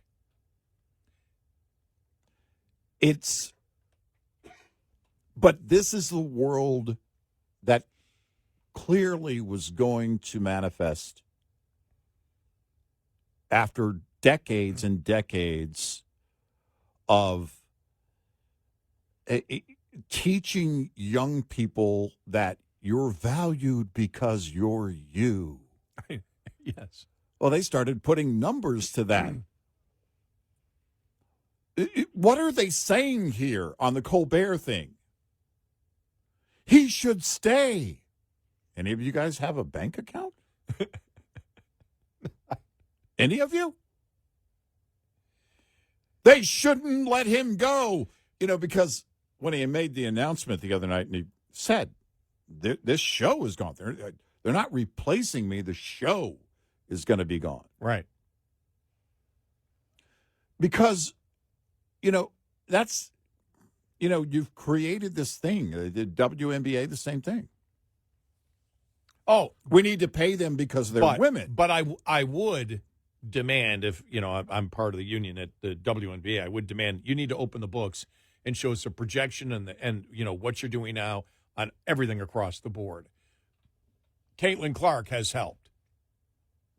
Yeah, right. Caitlin Clark has helped, and so the WNBA may come to the decision. You're right. We need to raise salaries. Caitlin Clark makes $100 million. All the rest of you get cut down to $20,000 a year. Mm-hmm. Exactly. But, that indoctrination was bound to get to the point of, being part of the building process of getting to the point where, it's just you should pay people. To what extent? None of these people run a business. Apparently don't have bank accounts. Well, newsflash. Sports and the media, and I'm not saying this in a negative way, it's the reality of it. This is the business we have chosen. Hey, it's a very complicated situation, this little thing of ours. The profession of entertainment and sports news, entertainment, and sports. Mm-hmm. Probably some of the most cutthroat businesses that exist. Yeah. You either produce or you're gone. The story actually should be, wow, why did CBS continue with these losses for That's such a long exactly time? what I thought. And if the other shows have these kind of losses, they should be gone. Yeah. No, it's And we're not talking about a show, for example, and it doesn't happen as often, because Seinfeld has said that if the show existed today, it would be gone. yeah. It would be gone. Now, I don't know what their revenue was the first couple of years of Seinfeld. The staff was smaller. Remember, they talked about how they couldn't even, I forgot what it was, like at the buffet, they couldn't even get, anything, for people to eat at the studio when Seinfeld first started. Because that was a very, very small budget. And your budget starts getting larger and as you start getting numbers and ratings, whatever. Now, there's a difference. If you've got great ratings and for some reason they can't sell you because of your content, that's also a problem. Sure. Big problem. So you can have ratings, but if the content is viewed as so bad that no business wishes to associate with you, then that can also cause a challenge. But it comes down to eventually what is the revenue being pulled in on the on it. And so if you want to look at the WNBA, now you do have leagues that have said, leagues that start. So many sports leagues fail, but they have a business model. They're hoping. You and I have always said, which the minor league? What is it? The USFL now. You and I look at the USFL and before that, and we look at these stadiums, and we're like, what the hell is your business model? Right.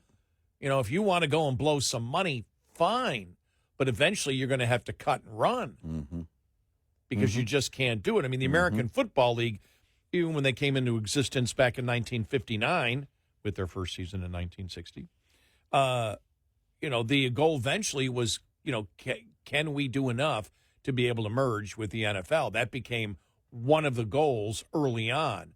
Not everybody bought into it, and in a couple of years, they were pulling some decent crowds. And then they got the AFL got the, I believe it was the ABC contract in '63, I think it was. But still remember, all those players in the NFL, even if you were in the NFL, when the AFL came in, all those players were working second jobs. Oh, yeah.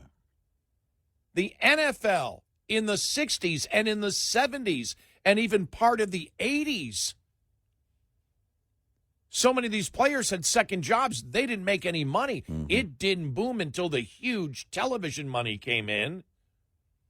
And then you see the exorbitant prices today, where now probably 99.9% of NFL players don't have a second job.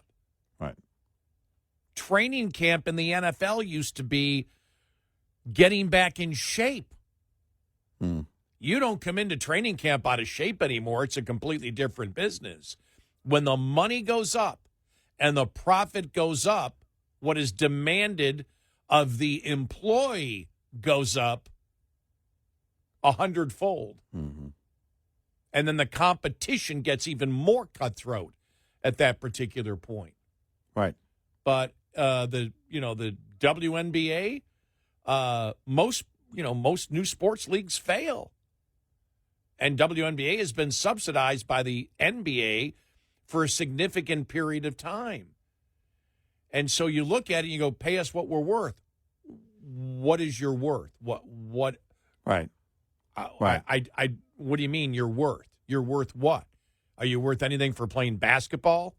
There are a million women playing basketball who aren't getting paid around the world. So you get paid for what? Right. Bringing people in the stands. Well, not necessarily. If it only costs you 50 cents to get in 2025, you're not going to be paid anything. Exactly. I'm not saying it's 50. I'm trying to make I know it's not 50 cents. What I'm trying to say is the scale of what an NBA. Yeah, we know it's ticket $1.25. costs. But it's, and TV, the TV money has to be there, and the TV money is only there. Why? if advertisers are there. Yeah. So. 866-90 Red Eye. We'll be right back with more Red Eye Radio with Eric Harley and Gary McNamara.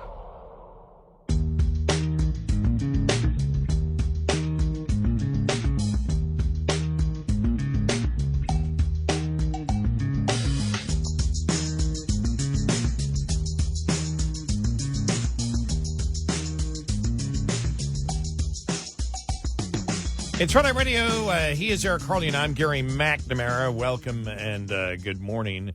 And then, the same thing with the PBS and NPR. And I did it seemed like everybody over the weekend picked up on where did this come from that NPR was in the emergency notification business? And I got some great emails on that one. It was just some great emails and a lot of stuff on over the weekend. Yeah, even though we probably had talked about that last Wednesday or Thursday when that happened over the weekend, we got a ton of email. Maybe our best of shows were covering it, but I was like, wow, it's like what? Everybody was asking the same question. Where did this come from? It went from Sesame Street and some British dramas and some jazz and classical music. That the taxpayer should pay for and it was, I think it was the poll that came out, the poll that they had commissioned that said it was like 77% of Republicans say they depend on National Public Radio for emergency breaking news and disaster reports. And you and I went, what the hell are they talking about? What? And everybody else was saying the same thing. When did this evolution come? Right.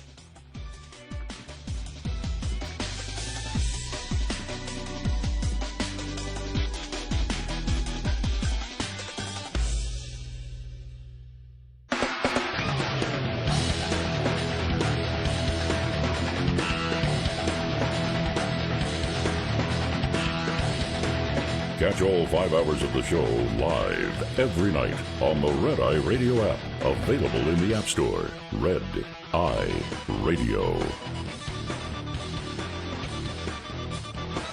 And he's Eric Harley, and I'm Gary McNamara. Welcome and good morning. Well, after Colbert announced that he was gone and Trump responded, here's what Colbert had to say. Are you ready? All right. Here we go. On Friday, Donald Trump posted, "I absolutely love that Colbert got fired. His talent was even less than his ratings."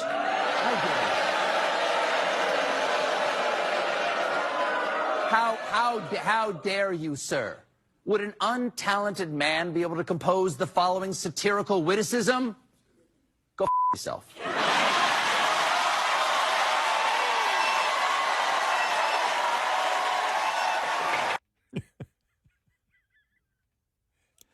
Was there a thought at any point that they could capitalize on the Trump derangement syndrome, that somehow they could turn this around? It's been losing money for a long time, but did they think, we got something here? There's so many people that hate Trump. Well, no, that would be a business model that you could consider, right? Until it doesn't work. Yeah. Because a lot of people, every single TV show starts out, or any type of, here's what we believe our niche is, and when it doesn't work, you're canceled. Right. You don't lose this kind of money. And again, it's not like he was something new and fresh. Right. He was well established and it wasn't working. If you're well established and it's not working, you don't get a long leash. And the format or the platform itself actually was also long established. Late night television has been around forever. It's long established as well. So you have a track record. You can look at that and go, okay, not working. Whoa, really not working. At what point do you pull the plug? It took you this long? 10 years? Yeah. That's a long time. By the way, what do you tell shareholders? What do you tell shareholders in a situation like that, now that this comes to the surface? The parent companies are publicly traded companies. No, we think it's going to turn around. No, really, we think it's going to. No, seriously.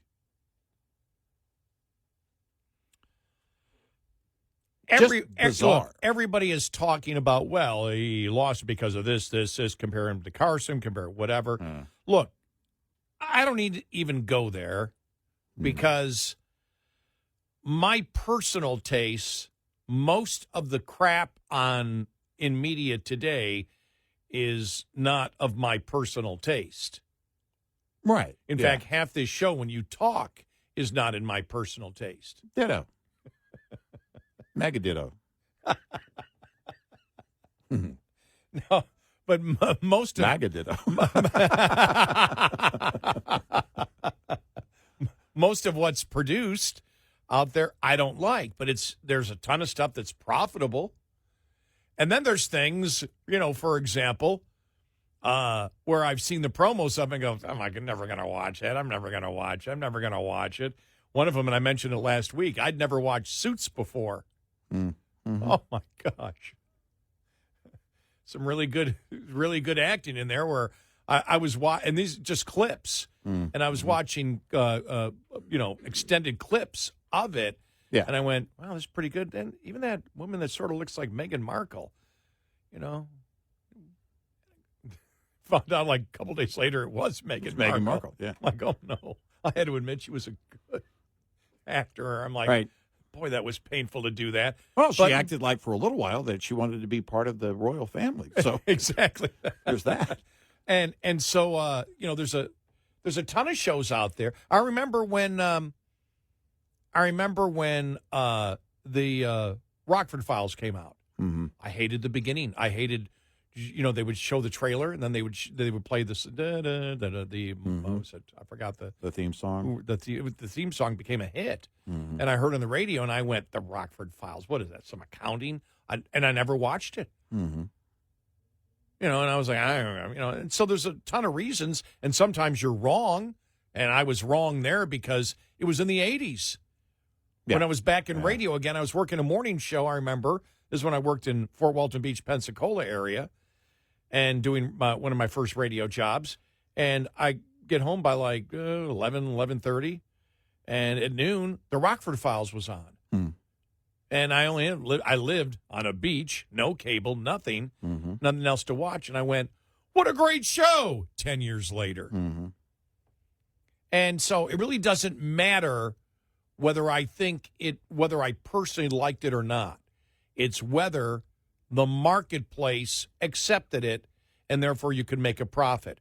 And in this case, it wasn't possible. And you can compare it. You can compare it to Carson if you want. A lot of people have, and say, Carson didn't have an agenda. As Charles Cook, I've read National Review, said nobody goes on Colbert saying, I'm going to be myself and say exactly what I think. You either bought into his leftist agenda or you didn't bring up that part of what your true opinion was. Mm-hmm. But the best part, I got to read. This is great, though. He did write this, though.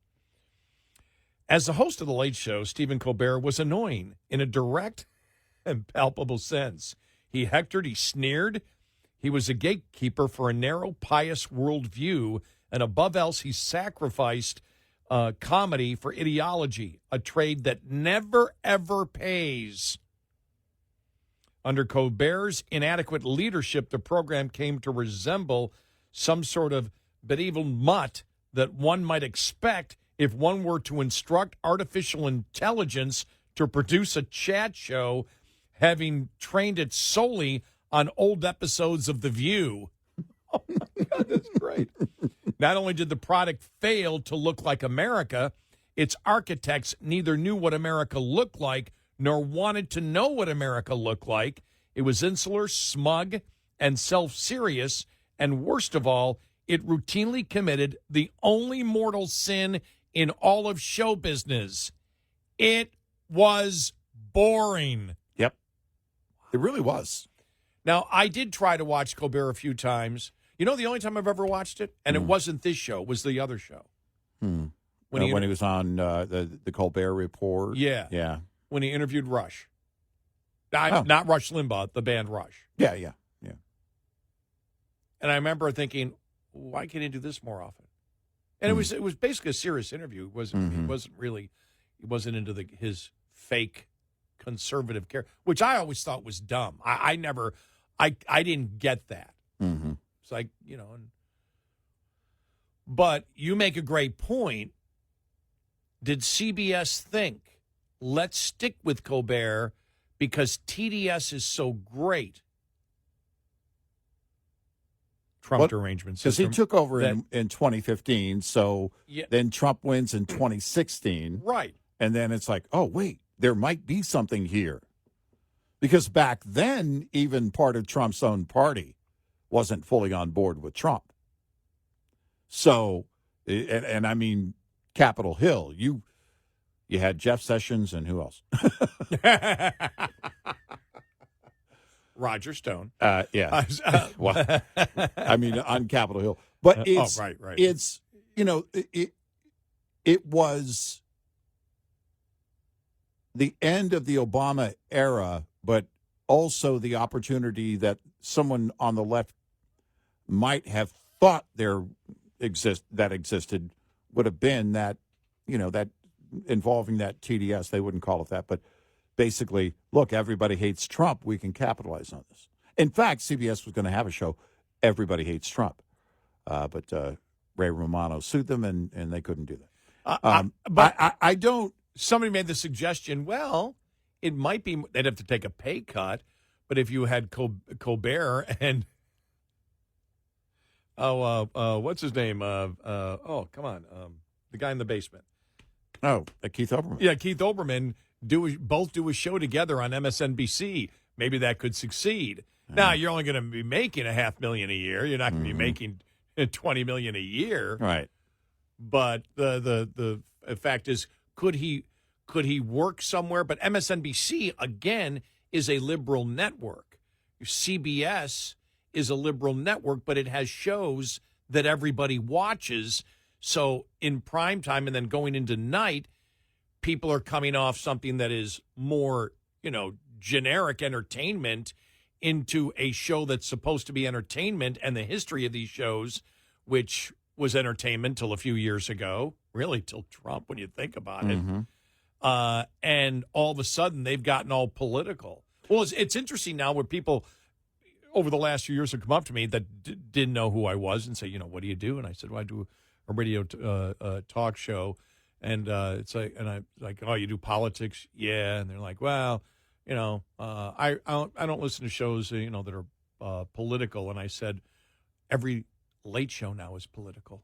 Every post on Facebook is political. Yeah, everywhere you go, everything is political. Now there may be sitcoms that aren't political, but so much of in news, whatever you see, it's all political. It's but I said that's what we do, and our genre is been on political news talk stations. Mm-hmm. If you took our show and I'm trying to think, are there any alternative stations left?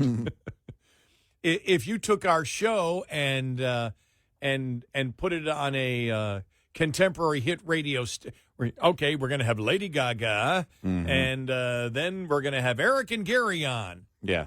And the show was, and the medium that you're on, the format is all pop rock for kids.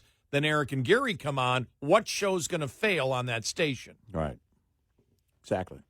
But, you make a point, because look at the CBS primetime lineup that was successful for years. Blue Bloods was huge. Yeah. That's a great point. And the cast was led by a guy who's on the right, not on the left. That was on, what was the topic on? A police family, police officers. Yes. Doing their job. Right. And the trial and tribulations of law enforcement, getting to understand law enforcement better. Right. But NCIS, other shows like that. No, you're right. And so you have that now, and people try to make the same thing with Gutfeld. I think Gutfeld has more of a relaxed sense of humor than a Colbert. there's a stiffness to a Colbert that Gutfeld, you can sit there and you can chuckle at what he does. But he's not on Fox Entertainment. He's on the Fox News channel. Right. But he ties it all in, to, everything that goes on, which a late-night comedian can do, and he can make it entertaining. Well, for Colbert, the word smug came up, just a moment ago. That's the first thing in my mind. He just looks like, he's just got that smug smile on his face, and always has. He's always been that activist. Gutfeld, I don't see him as an activist. I see him as a guy with an opinion. He can be snarky, but he can be a little. I don't know if smug is the word for him, but no. Snark is different than smug. Snarky, yeah. Because I was trying to think. Smug is more elitist. I don't view. Well, in my mind, I was trying to think. Could I apply smug to Gutfeld? There are moments where he's being smug, but Colbert is always smug. He just always had that air about him. And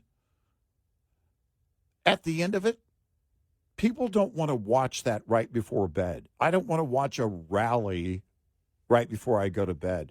I think even people that agree with him look at that and say, I'm not looking for a protest before I go to sleep. Now, I will agree with you, though, when you said it at the beginning in 2015 when they changed the show. If he came out and they might have said, well, look, TDS is so great. Maybe we can make this work. Yeah. But obviously, after Trump was elected. Yeah. But obviously it hasn't worked. And exactly. You should have cut him loose a while back. 866-90 Red Eye. Coming up, more with Gary McNamara and Eric Harley. It's Red Eye Radio.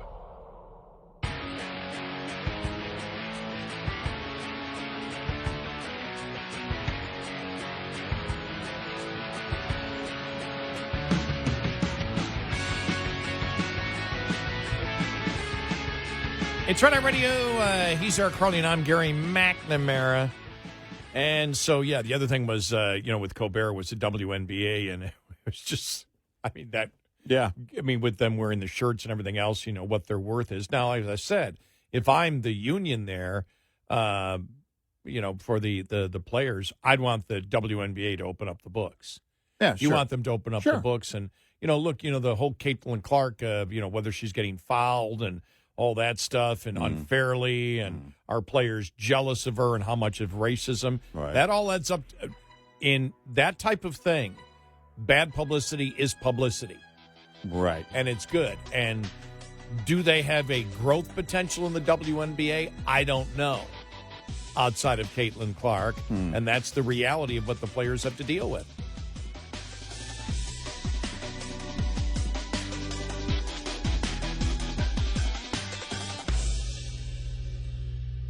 This is Red Eye Radio on Westwood One.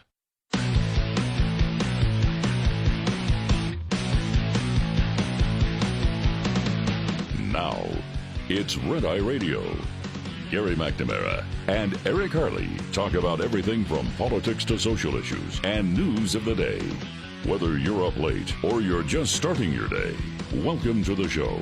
From the Uniden America Studios, this is Red Eye Radio. All across America, we are Red Eye Radio. He is Eric Harley, and I'm Gary McNamara. Good morning. Hi, thanks for being here. Yeah, thanks a lot. But just very quickly, going back, because just having the discussion on the NPR, PBS, Colbert, what was the other one? Oh, WNBA. WNBA, yeah. I had mentioned the WNBA. I mean, it's like, do they have more of an increased interest? Yes. Is revenue up? Yes. Is revenue up where they're all going to make millions of dollars a year? Nope. No. Nope. Especially when you're still losing $40 million they lost last year. Wow. Is what's being reported. So it really is interesting watching it. It's almost in a way it's childish, because adults know you got to be productive. And if you're not productive, which means if you're not making a profit, no matter what your effort is. But don't you understand? We're putting in a great effort and a lot of sacrifice to do this. These are good people. I've dedicated my whole life to do it. They're good people. Oh, no, I'm sorry. You're trying to use the NPR PBS? They're good people, and they're trying to do good. And we had fun with this on Thursday night, Friday morning show. Uh-huh. What the left was trying to say for NPR or PBS is, if something is good, it must be subsidized by you. So from now on, anything that's good, the federal government, through the taxpayer, must fund. Yeah. Sorry, when you're putting the debt on future generations, when you are and this is how you destroy this argument, and for some reason the Republicans won't do it, and I don't know why they won't. The most immoral thing that the United States has done domestically has put what we want today on the backs of future generations. And we use every damn stupid excuse. Well, the debt isn't bothering us. It's not as bad as you think. Yeah. And then we see what happens when we spend too much and inflation hits. Oh, how did this happen? Oh, wait a minute. What's going on? Oh, now interest rates are back to just normal, more market-forced interest rates. No. Look at the debt. Look at the debt. Look at the debt. We got to get the Fed. They got to artificially lower interest rates again. We got to get them down to zero again. Jeez. We should have negative interest rates. I'm a good person. They should pay me to borrow the money. Well, remember they talked about that? That talk was there. By the way, this does not mean that we agree with the Fed decisions. I want to make that clear. No. Because we rarely do. But, that's that's the screaming that has been out there in the past. But when you look at it right now, I mean, it's the most immoral thing that we do. And it saddens me that Republicans that used to understand that and be so against it now accept it. And we jump on these little things. But we're cutting here. Yeah, but you're spending more over here. Yeah. Well, it doesn't matter. At least we're trying over here. Don't you understand? If we're really trying over here to do a little bit, but we're not trying to solve a huge problem over here, that if you won't give us credit, then you're not MAGA. Now we don't know what MAGA is because of the whole Epstein thing now. Yeah, I don't know. We're trying to figure that out. Yeah, I don't know. But it's, this idea of paying people because it's a good cause. I mean, you can apply the WNBA, NPR, PBS. Well, the judge, Colbert. the judge on Planned Parenthood. Oh my God! Yeah. You see, it's like, but you understand here because of this and because of this and this is good and this is. Yeah. It's like it doesn't matter if Congress doesn't want to spend it. Congress doesn't have to spend it. Exactly. The judge doesn't say, well, no. Well, if Congress doesn't want to spend it, they must spend it. I said that about a number of things at the Supreme Court level when things were said like, well, we have to think about the impact on. No, you don't. You have to interpret the law. Mm-hmm. There's the an Constitution impact. And apply it. There's but if we do this, it would do. Oh, you mean where in order to file a federal lawsuit, you have to show that you've been damaged in some way? No. I mean, if the Supreme Court actually, when they were considering decisions, and I had a problem with this. I talked about it before. Had a problem with this where they would say, but if we, or someone on the court would say, one justice would say, well, but if we have to consider that if we do this, this impact would be, well, no. Congress considers that, not the court. They can take care of the law. Yeah. It's not your job to worry about the impact. Now you're bringing in your feelings. Now, you ready for this? What do you got? I just had to add this one. We could not talk about the whole Colbert, WNBA, NPR, PBS thing without bringing this up, because this was the one that made my weekend. All right. A writers' union wants New York Attorney General Letitia James to probe the reasons why CBS decided to cancel The Late Show with Steven Colbert. That's so perfect. Letitia James should look right into that. Oh, my gosh. Even after the network said it was a financial decision. The Writers Guild of America East and West began calls for the investigation on Friday, The Hill reported. Okay.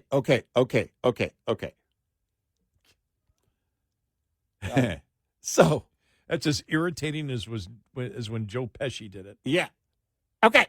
So here, think about this. CBS, because the story over the weekend was, even at the New York Post, it really was about the losses and not for political reasons. Yeah, but the political reasons are tied to the losses. They may not be 100% of the losses, but they're tied to it. But CBS couldn't come out. There's no way CBS could come out, or even an insider could leak. Oh, this was political reasons, because the first thing that's going to happen is, of course, the left is going to come out and say, now it could have, could be a little bit of both, but the left is going to come out and say, I mean, they're going to get a Letitia James right on it. In other words, remember when John Malone was talking about, and this is during the merger, he's part of the Discovery Group. It was part of the merger, and it was taking over CNN. Their company was going to take over CNN. And he said they need to go back to just news reporting. Mm-hmm. You could see that as, oh, wow, he's not, he's going to fire, he's going to get a bunch of people fired, and it's political and blah, blah, blah, blah, blah, blah. Well, that's today's age. That's today's political environment, that, especially in pop culture, if you say, look, the audience wasn't reacting well to the political environment or the political tone of the Colbert Show, and so we decided to cancel the show. Even if you could show them the numbers, you mention anything political and it's over. And because of people like Letitia James.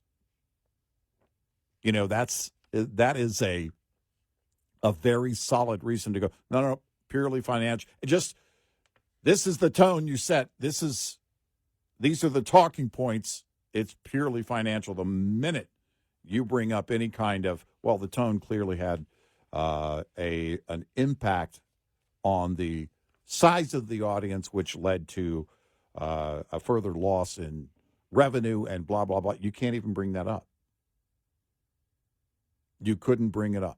There's no way you can bring that up, because that moment that even if you can justify it with the numbers, you're going to get someone like a Letitia James involved, which she may be anyway. What would she be investigating? This is what made up crime would she be investigating? Exactly. That's exactly my point. Exactly what she did with Trump. It's the business of doing business in New York. The tone is, you can't move, you can't breathe. If you're politically not on my side or do something that damages my side, I'm coming at you. And Trump didn't do anything wrong. This is what we talked about when that whole thing. Why would you stay in business in New York City to begin with? Of course, CBS has to. Not anymore. But not with the Colbert Report or the Colbert Show. Anyway. I love that there were protests outside. Oh my gosh, that was. But no, Colbert can't go. Hell no, Colbert can't. You know what it reminded me of, that protest? If anybody remembers, this goes back a long way, but the second episode of WKRP, where all the old people came in to protest because they changed to rock and roll. Yeah. And those actors were great. Yeah. They were great. Yeah. Old people actors. Right. And they were just furious that their classical music had been taken over by rock and roll, and nobody knew what to do. And finally, the program director, Andy Travis, came up with a great idea, because he was trying to get publicity for the rock station, and they wouldn't put any money out for it. Mm-hmm. So he goes, wait a minute. Call the TV stations. There's a massive protest in our offices. That's all we need. People want classical music, and we play rock and roll. And then all the TV stations showed up, and They screamed, "Hell no, we won't go!" And, Right, And yeah. and so, but that's what it reminded me when I saw some of them cheering, and I'm just like, this is like that WKRP episode. Well, but also, isn't it the whole dry erase board protester thing again, all over again? Hey, what's the cause today? Colbert getting fired. Oh, okay. Yeah. All right, let's go. Whatever the cause of the day is. As PCU, the movie PCU, had cause heads. Right, exactly. They pick a new cause every couple of days, Right. and then they move on to something else. Right. And this one is Save Colbert. It doesn't matter. It doesn't matter what the facts are. Nope. It doesn't matter whether people even on the left come out and say, nah, they were losing $40 million. I saw 20 to 40. I've seen the $40 million figure more than anything. Mm-hmm. Keith Olbermann comes out and says, this wasn't about Trump. It's about performance. Right. He wasn't they were losing $40 million a year. Right. Shows don't stay on that lose $40 million a year. Right. Shows don't stay on that lose $1 a year. Right. Got to be a moneymaker. Yeah. And, If you pull in an advertising $10 million and your expenses are $10 million, you're done as a TV show. Yeah. Yeah, you're gone. To be minus $40 million for a number of years is what has been reported. How did that not reach the investors, shareholders? That's a great question. Their parent company is a publicly traded company. Now, they report, I guess, when they do a call, they'll report, okay, this division, that division, including the networks, is doing this. But I guess they don't have to report by law which shows are performing and not on the network. They just say the network is performing at this rate, which means Blue Bloods is making all the money, Colbert's losing it. And I don't know. You would think that would get back to shareholders somehow, even if the company didn't have to report it, the parent company. Because that's a huge concern. Huge concern. What does the breakdown look like? Well, that kind of breakdown is, again, it makes you wonder how in the world it went on for 1 or 2 years. How in the world did that happen? How in the world did it stay on this long? I think when everything settles, the noise settles, I think that'll be the question. I think people will go, oh, wow. Because at the end of it, for whatever reason, people have moved on. They talk about the decline in revenue. Right. Wall Street Journal had an article in it. Had gone from 439 million of all overnight late night shows, 439 million in 2018 to 221 million in 2024. They presume that since the Late Show had been consistently the highest rated overall and tied with ABC's Jimmy Kimmel Live for the 18 to 49-year-old demographic, it feels very safe to presume that it generated at least a full third, say 75 to 80 million.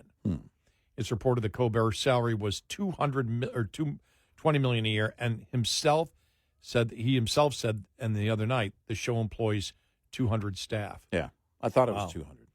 If, as anonymous CBS sources are telling multiple outlets, the show lost $40 million last year, that means it costs something on the order of $120 million to produce, or $100 million after Colbert's salary. With a staff of 200 people, that's an average of $500,000. I know it costs money to heat and cool the Ed Sullivan Theater. I'm sure there's other costs, but there's no way the average of the staff member on the show is $500,000 a year. Well, you're also not talking about that revenue, taxes, and everything. And else. how much did they say they thought the overall production cost would be? What did they say, $100 million? Yeah. Wow. That's like a major motion picture every year. but it's Yeah. losing over and over again. Well, I'm sorry. I looked at it myself, and I don't know anything about it. But you're telling me a late night show is costing you $120 million a year? You got a problem. There's a huge problem. You're telling me you can't do a show like that for 40, 50 million? Right. I don't Right. buy it. Yeah. And if not, move to Texas and produce it in Texas. Something. If it's the union rules Right. that do it. Right. Something. You cannot have a show that costs that much in this advertising environment. 200 people for a 1-hour show No. every day. Wow. No. Nope. 866-90 Red Eye. Brought to you by Hot Shot Secret. Hi, I'm Jen Loomis, a transport safety expert at JJ Keller, and I'm here to share a tip on speed and space management. Due to safety concerns, many motor carriers have policies that limit or prohibit the use of cruise control.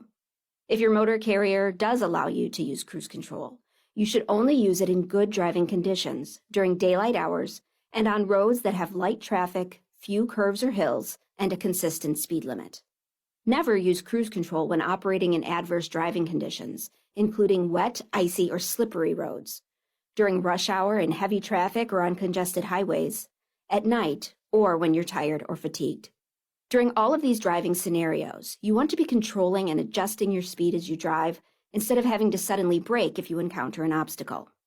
In the case of a slippery road surface, you want to be able to slow your vehicle by not accelerating instead of using the brakes whenever possible. This tip was brought to you by JJ Keller and Associates. Visit us at jjkeller.com. Lines open for your calls. 866-90-RED-EYE on Red Eye Radio.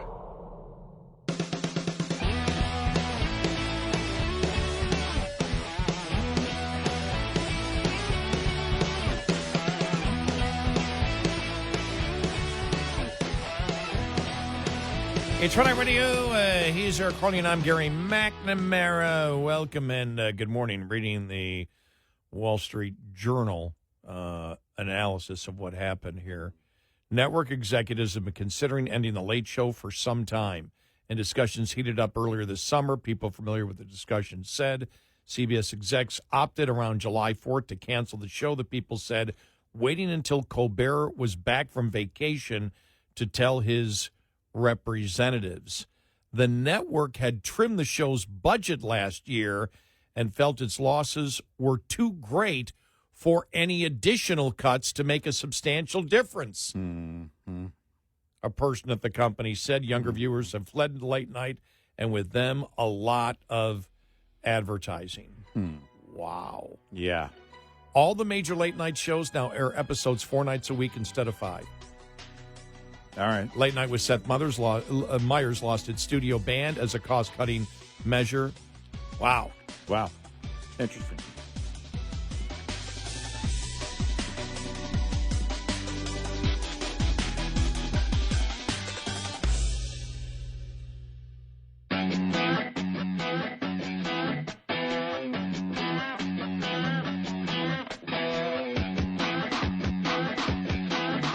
Catch all 5 hours of the show live every night on the Red Eye Radio app. Available in the App Store. Red Eye Radio. And he's Eric Harley, and I'm Gary McNamara. Just reading this New York Post story. Daniel McCarthy, Steven Colbert fans cancellation hysteria takes Trump derangement syndrome to to the max. And the conspiracy theory that this is all about Trump, right? Yeah, it's all about of course. Trump. Right. And he writes, he said, so in what universe does CBS renew Colbert and keep losing tens of millions of dollars? The conspiracy theory, instantly popular among Democrats and many in the media who ought to know better, however, says Colbert is really being taken off the air to please Donald Trump. And they go, through more of that. It says the president doesn't like being lampooned by Colbert. He's happy to see his show end. Trump benefits, so Trump must be to blame, right? For those who suffer from Trump derangement syndrome, there are no coincidences. The truth is as clear as if Trump had been caught with his arms around the president of CBS Studios at a Coldplay concert. You see, if not for Trump's FCC leverage over the network, CBS would have been content to keep losing millions on Colbert for years to come.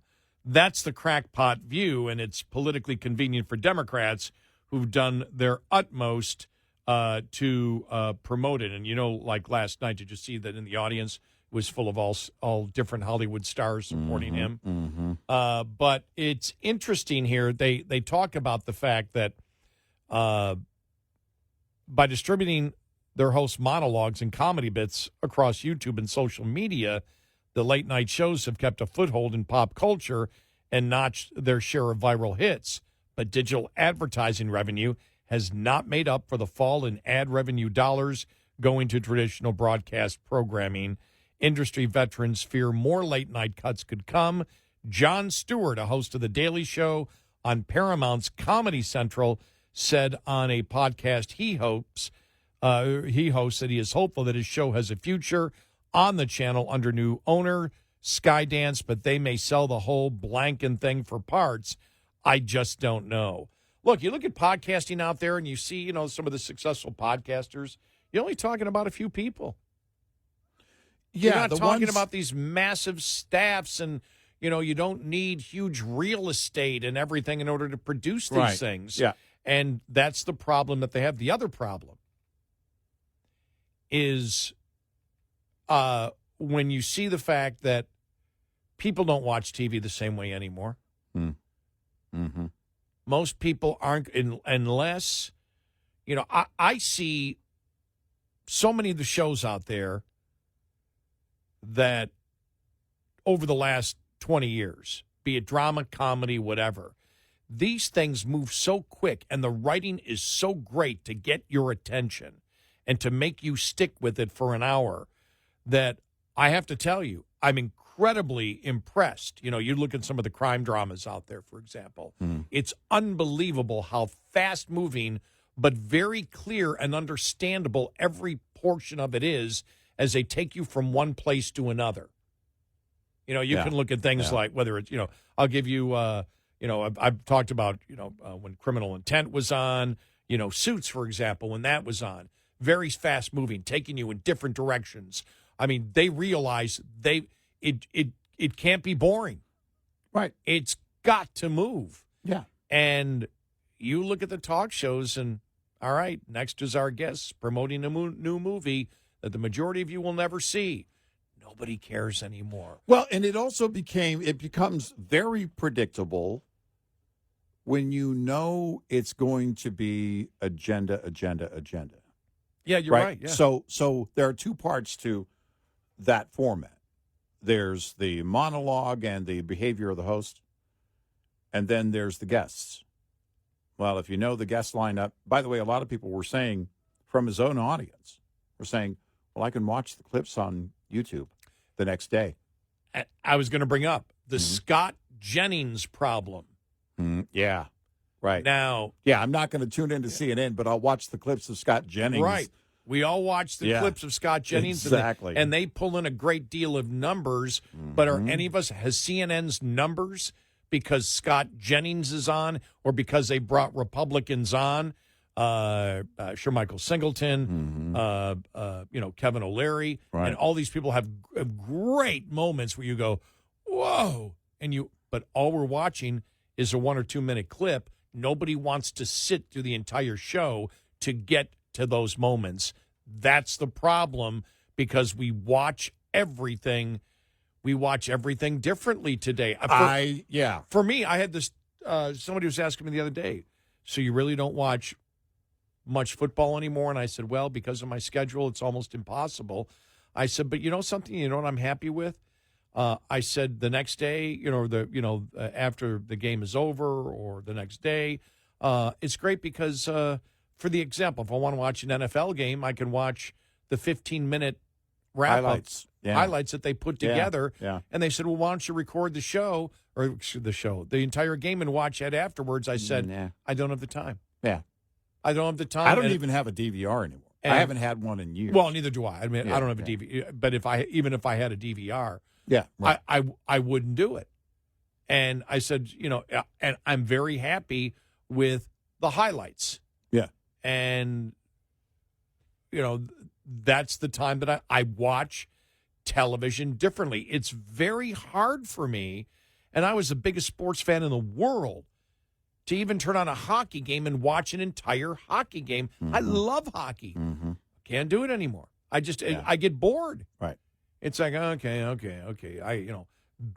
don't know how you people that like baseball can watch 162 games, Right. 161 games, whatever Right. it is. Yeah. I don't know how you can do it and get excited about game. This is game number 74. Yeah.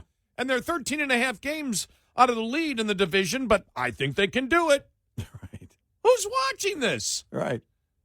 Exactly. And not as many as used to, not as many of a percentage of the population as used to. And that's why when you look at for example, the WNBA, people say, well, it's about talent. No, it's about entertainment. Why do you watch Caitlin Clark? Because she puts up 90-footers. Maybe that's an exaggeration. Wow. She's making, she's putting up 35-foot shots and making them. She's passing the ball like a woman's version of Pete Maravich. That's why you're seeing things that are extremely entertaining, but maybe not necessarily saying they're a dominant basketball team. Right. Because they're not. They're right now Indiana's a 500 team. I mean, she's been hurt.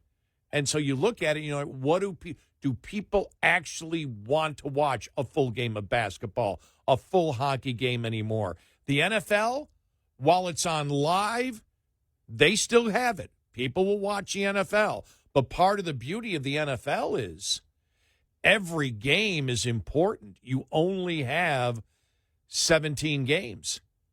Yeah. You don't have 80 or 100. The sense of urgency is there for your particular team. Well, even Hollywood. If you think about movies, we used to, because I think of the nature of how let's even renting movies. Well, you got to get up. You got to go to it was a ritual. Let's go to Blockbuster. You could have gone to Eric's video store, by the way. Action Video. Right. They didn't support the local made in Texas. Exactly. We had independent movies because Blockbuster came into town, and I didn't know it at the time, but those were studios providing them the movies. They didn't have to pay for those movies. They did a rev share. Well, I had to pay. Each VHS back then was costing me like $20 per. So good luck finding, 20 copies or whatever they had at Blockbuster. But it was a ritual when you would go, Friday night. All right. There was one right here in my neighborhood, since I've moved here.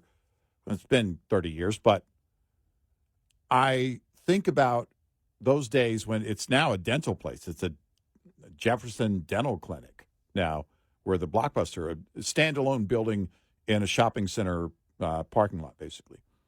And I remember standing in there, in line with my VHS and the whole thing. Then you get home, you put the movie in. Well, you've already spent all that time. You're probably going to watch it all the way through. Well, now on Netflix, you're paying Netflix, whatever it is a month, and then it's like, nah, that one isn't good. Bye. I don't know. I'll finish watching it later. It's going to be there. You don't have to return it by tomorrow. You don't have to, all of these things have changed, and it's changed I think even COVID changed our attention span because we want, as the entertainment platforms become more and more fragmented, there's more of them. You better get the hook in right away. Carson had 90 minutes back in the day, and you would watch probably most of that. My dad would stay up close to midnight most nights watching that because it wasn't fragmented, and there was no agenda with Carson. It was, what's going to happen next? Oh, I got to tune in to see Buddy Rich is on tonight. He's going to play the drums. Whatever it is. But it was the biggest stars. Oh, yeah. Yeah, mega stars. And everybody knew. I have to tell you, guests come out on these shows. I'm like, who are they? Well, that's it. And you've got to make the guests compelling too. Even if they're known, you've got to make that situation with them compelling. I think Fallon tries to do this and maybe works a little too hard at it sometimes, but they do the silly moments and do like, okay, let's spin the wheel and trade jokes, back and forth. And I'm like, okay, I get what he's trying to do. He wants to have a moment, even though it might be like a Tom Cruise that's sitting right there with him, But you've got to have something big, like a movie. Well, in a movie, you better have Tom Cruise hanging off an airplane or one of the towers in Dubai, like every other scene. And you better have it. You better have it done well. And if you can't do that, you've got to get a reaction by saying, "Why does Scientology suck so much?" Exactly. And then you get him to jump up and down on the couch and do a backflip and everything else. And exactly. You go, okay, it succeeded. Well, or what Jamie Foxx talked to Joe Rogan years ago about. Man, this goes back 7 years, I think, when he was on his podcast. There are movies today you can't make from movies just 10 years ago. Yeah. You mentioned Seinfeld, even more recent that you can't make. Why? That's agenda. Are they funny? If the audience finds, as a whole, as a collective, finds them offensive, you'll know right away. That's really good. The other thing, because this is unbelievable, but when I think about it over the years, and just like you, I pay not to get commercials on YouTube. Yeah. And it's wonderful. And I love what individuals put together. Yeah. But I noticed that it's been coming up a lot recently, movie clips. And these movies I don't know. Yeah. And I'll see the movie clips. I'm like, what a great movie. And the movie clips will go on maybe for like 15 minutes. Well, they've played every single most intense part of that movie in 15 minutes. Mm-hmm. I'm completely into it. I turn it on. I'm 5 minutes through the movie. It's boring. Yeah. I'll watch it. Trailers are even bad about that. Yeah. Just a short trailer. It's like, oh, man, this looks good. My wife has a saying. She goes, after we watch a trailer to see if we want to watch the movie, because they'll have a trailer even on a Netflix or somewhere else on a rental platform. And we'll watch the trailer, and she'll say, "Yeah, I get a feeling we just saw the movie." But it's in other words, the most essential part, we get it. We move. But I think it's because of the computer, smartphone age, digital age that we're in, where I get so much information so quickly, my brain wants that all the time. Yeah. And if I don't get it, I'm gone. Constant stimulation. Right. Yep. This isn't the brain that was watching it 20, 30 years ago. My brain has changed. We don't veg in front of the TV anymore. Right. We don't. I want it there. I want to be satisfied constantly, with the impressions from sight and sound. Right, exactly. 866-98 Red Eye. Get in touch with Red Eye Radio, toll free at 866-90 Red Eye.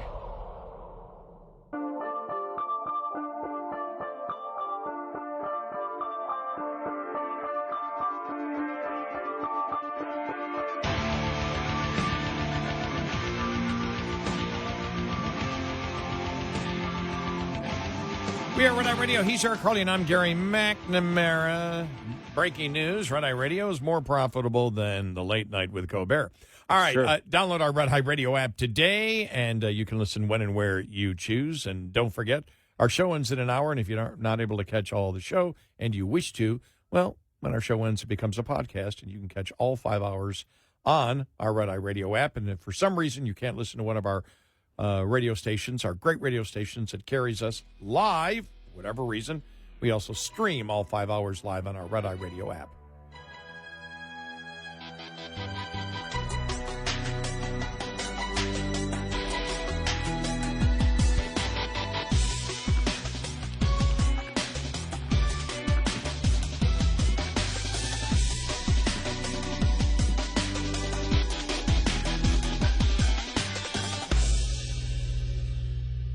This is Red Eye Radio on Westwood One.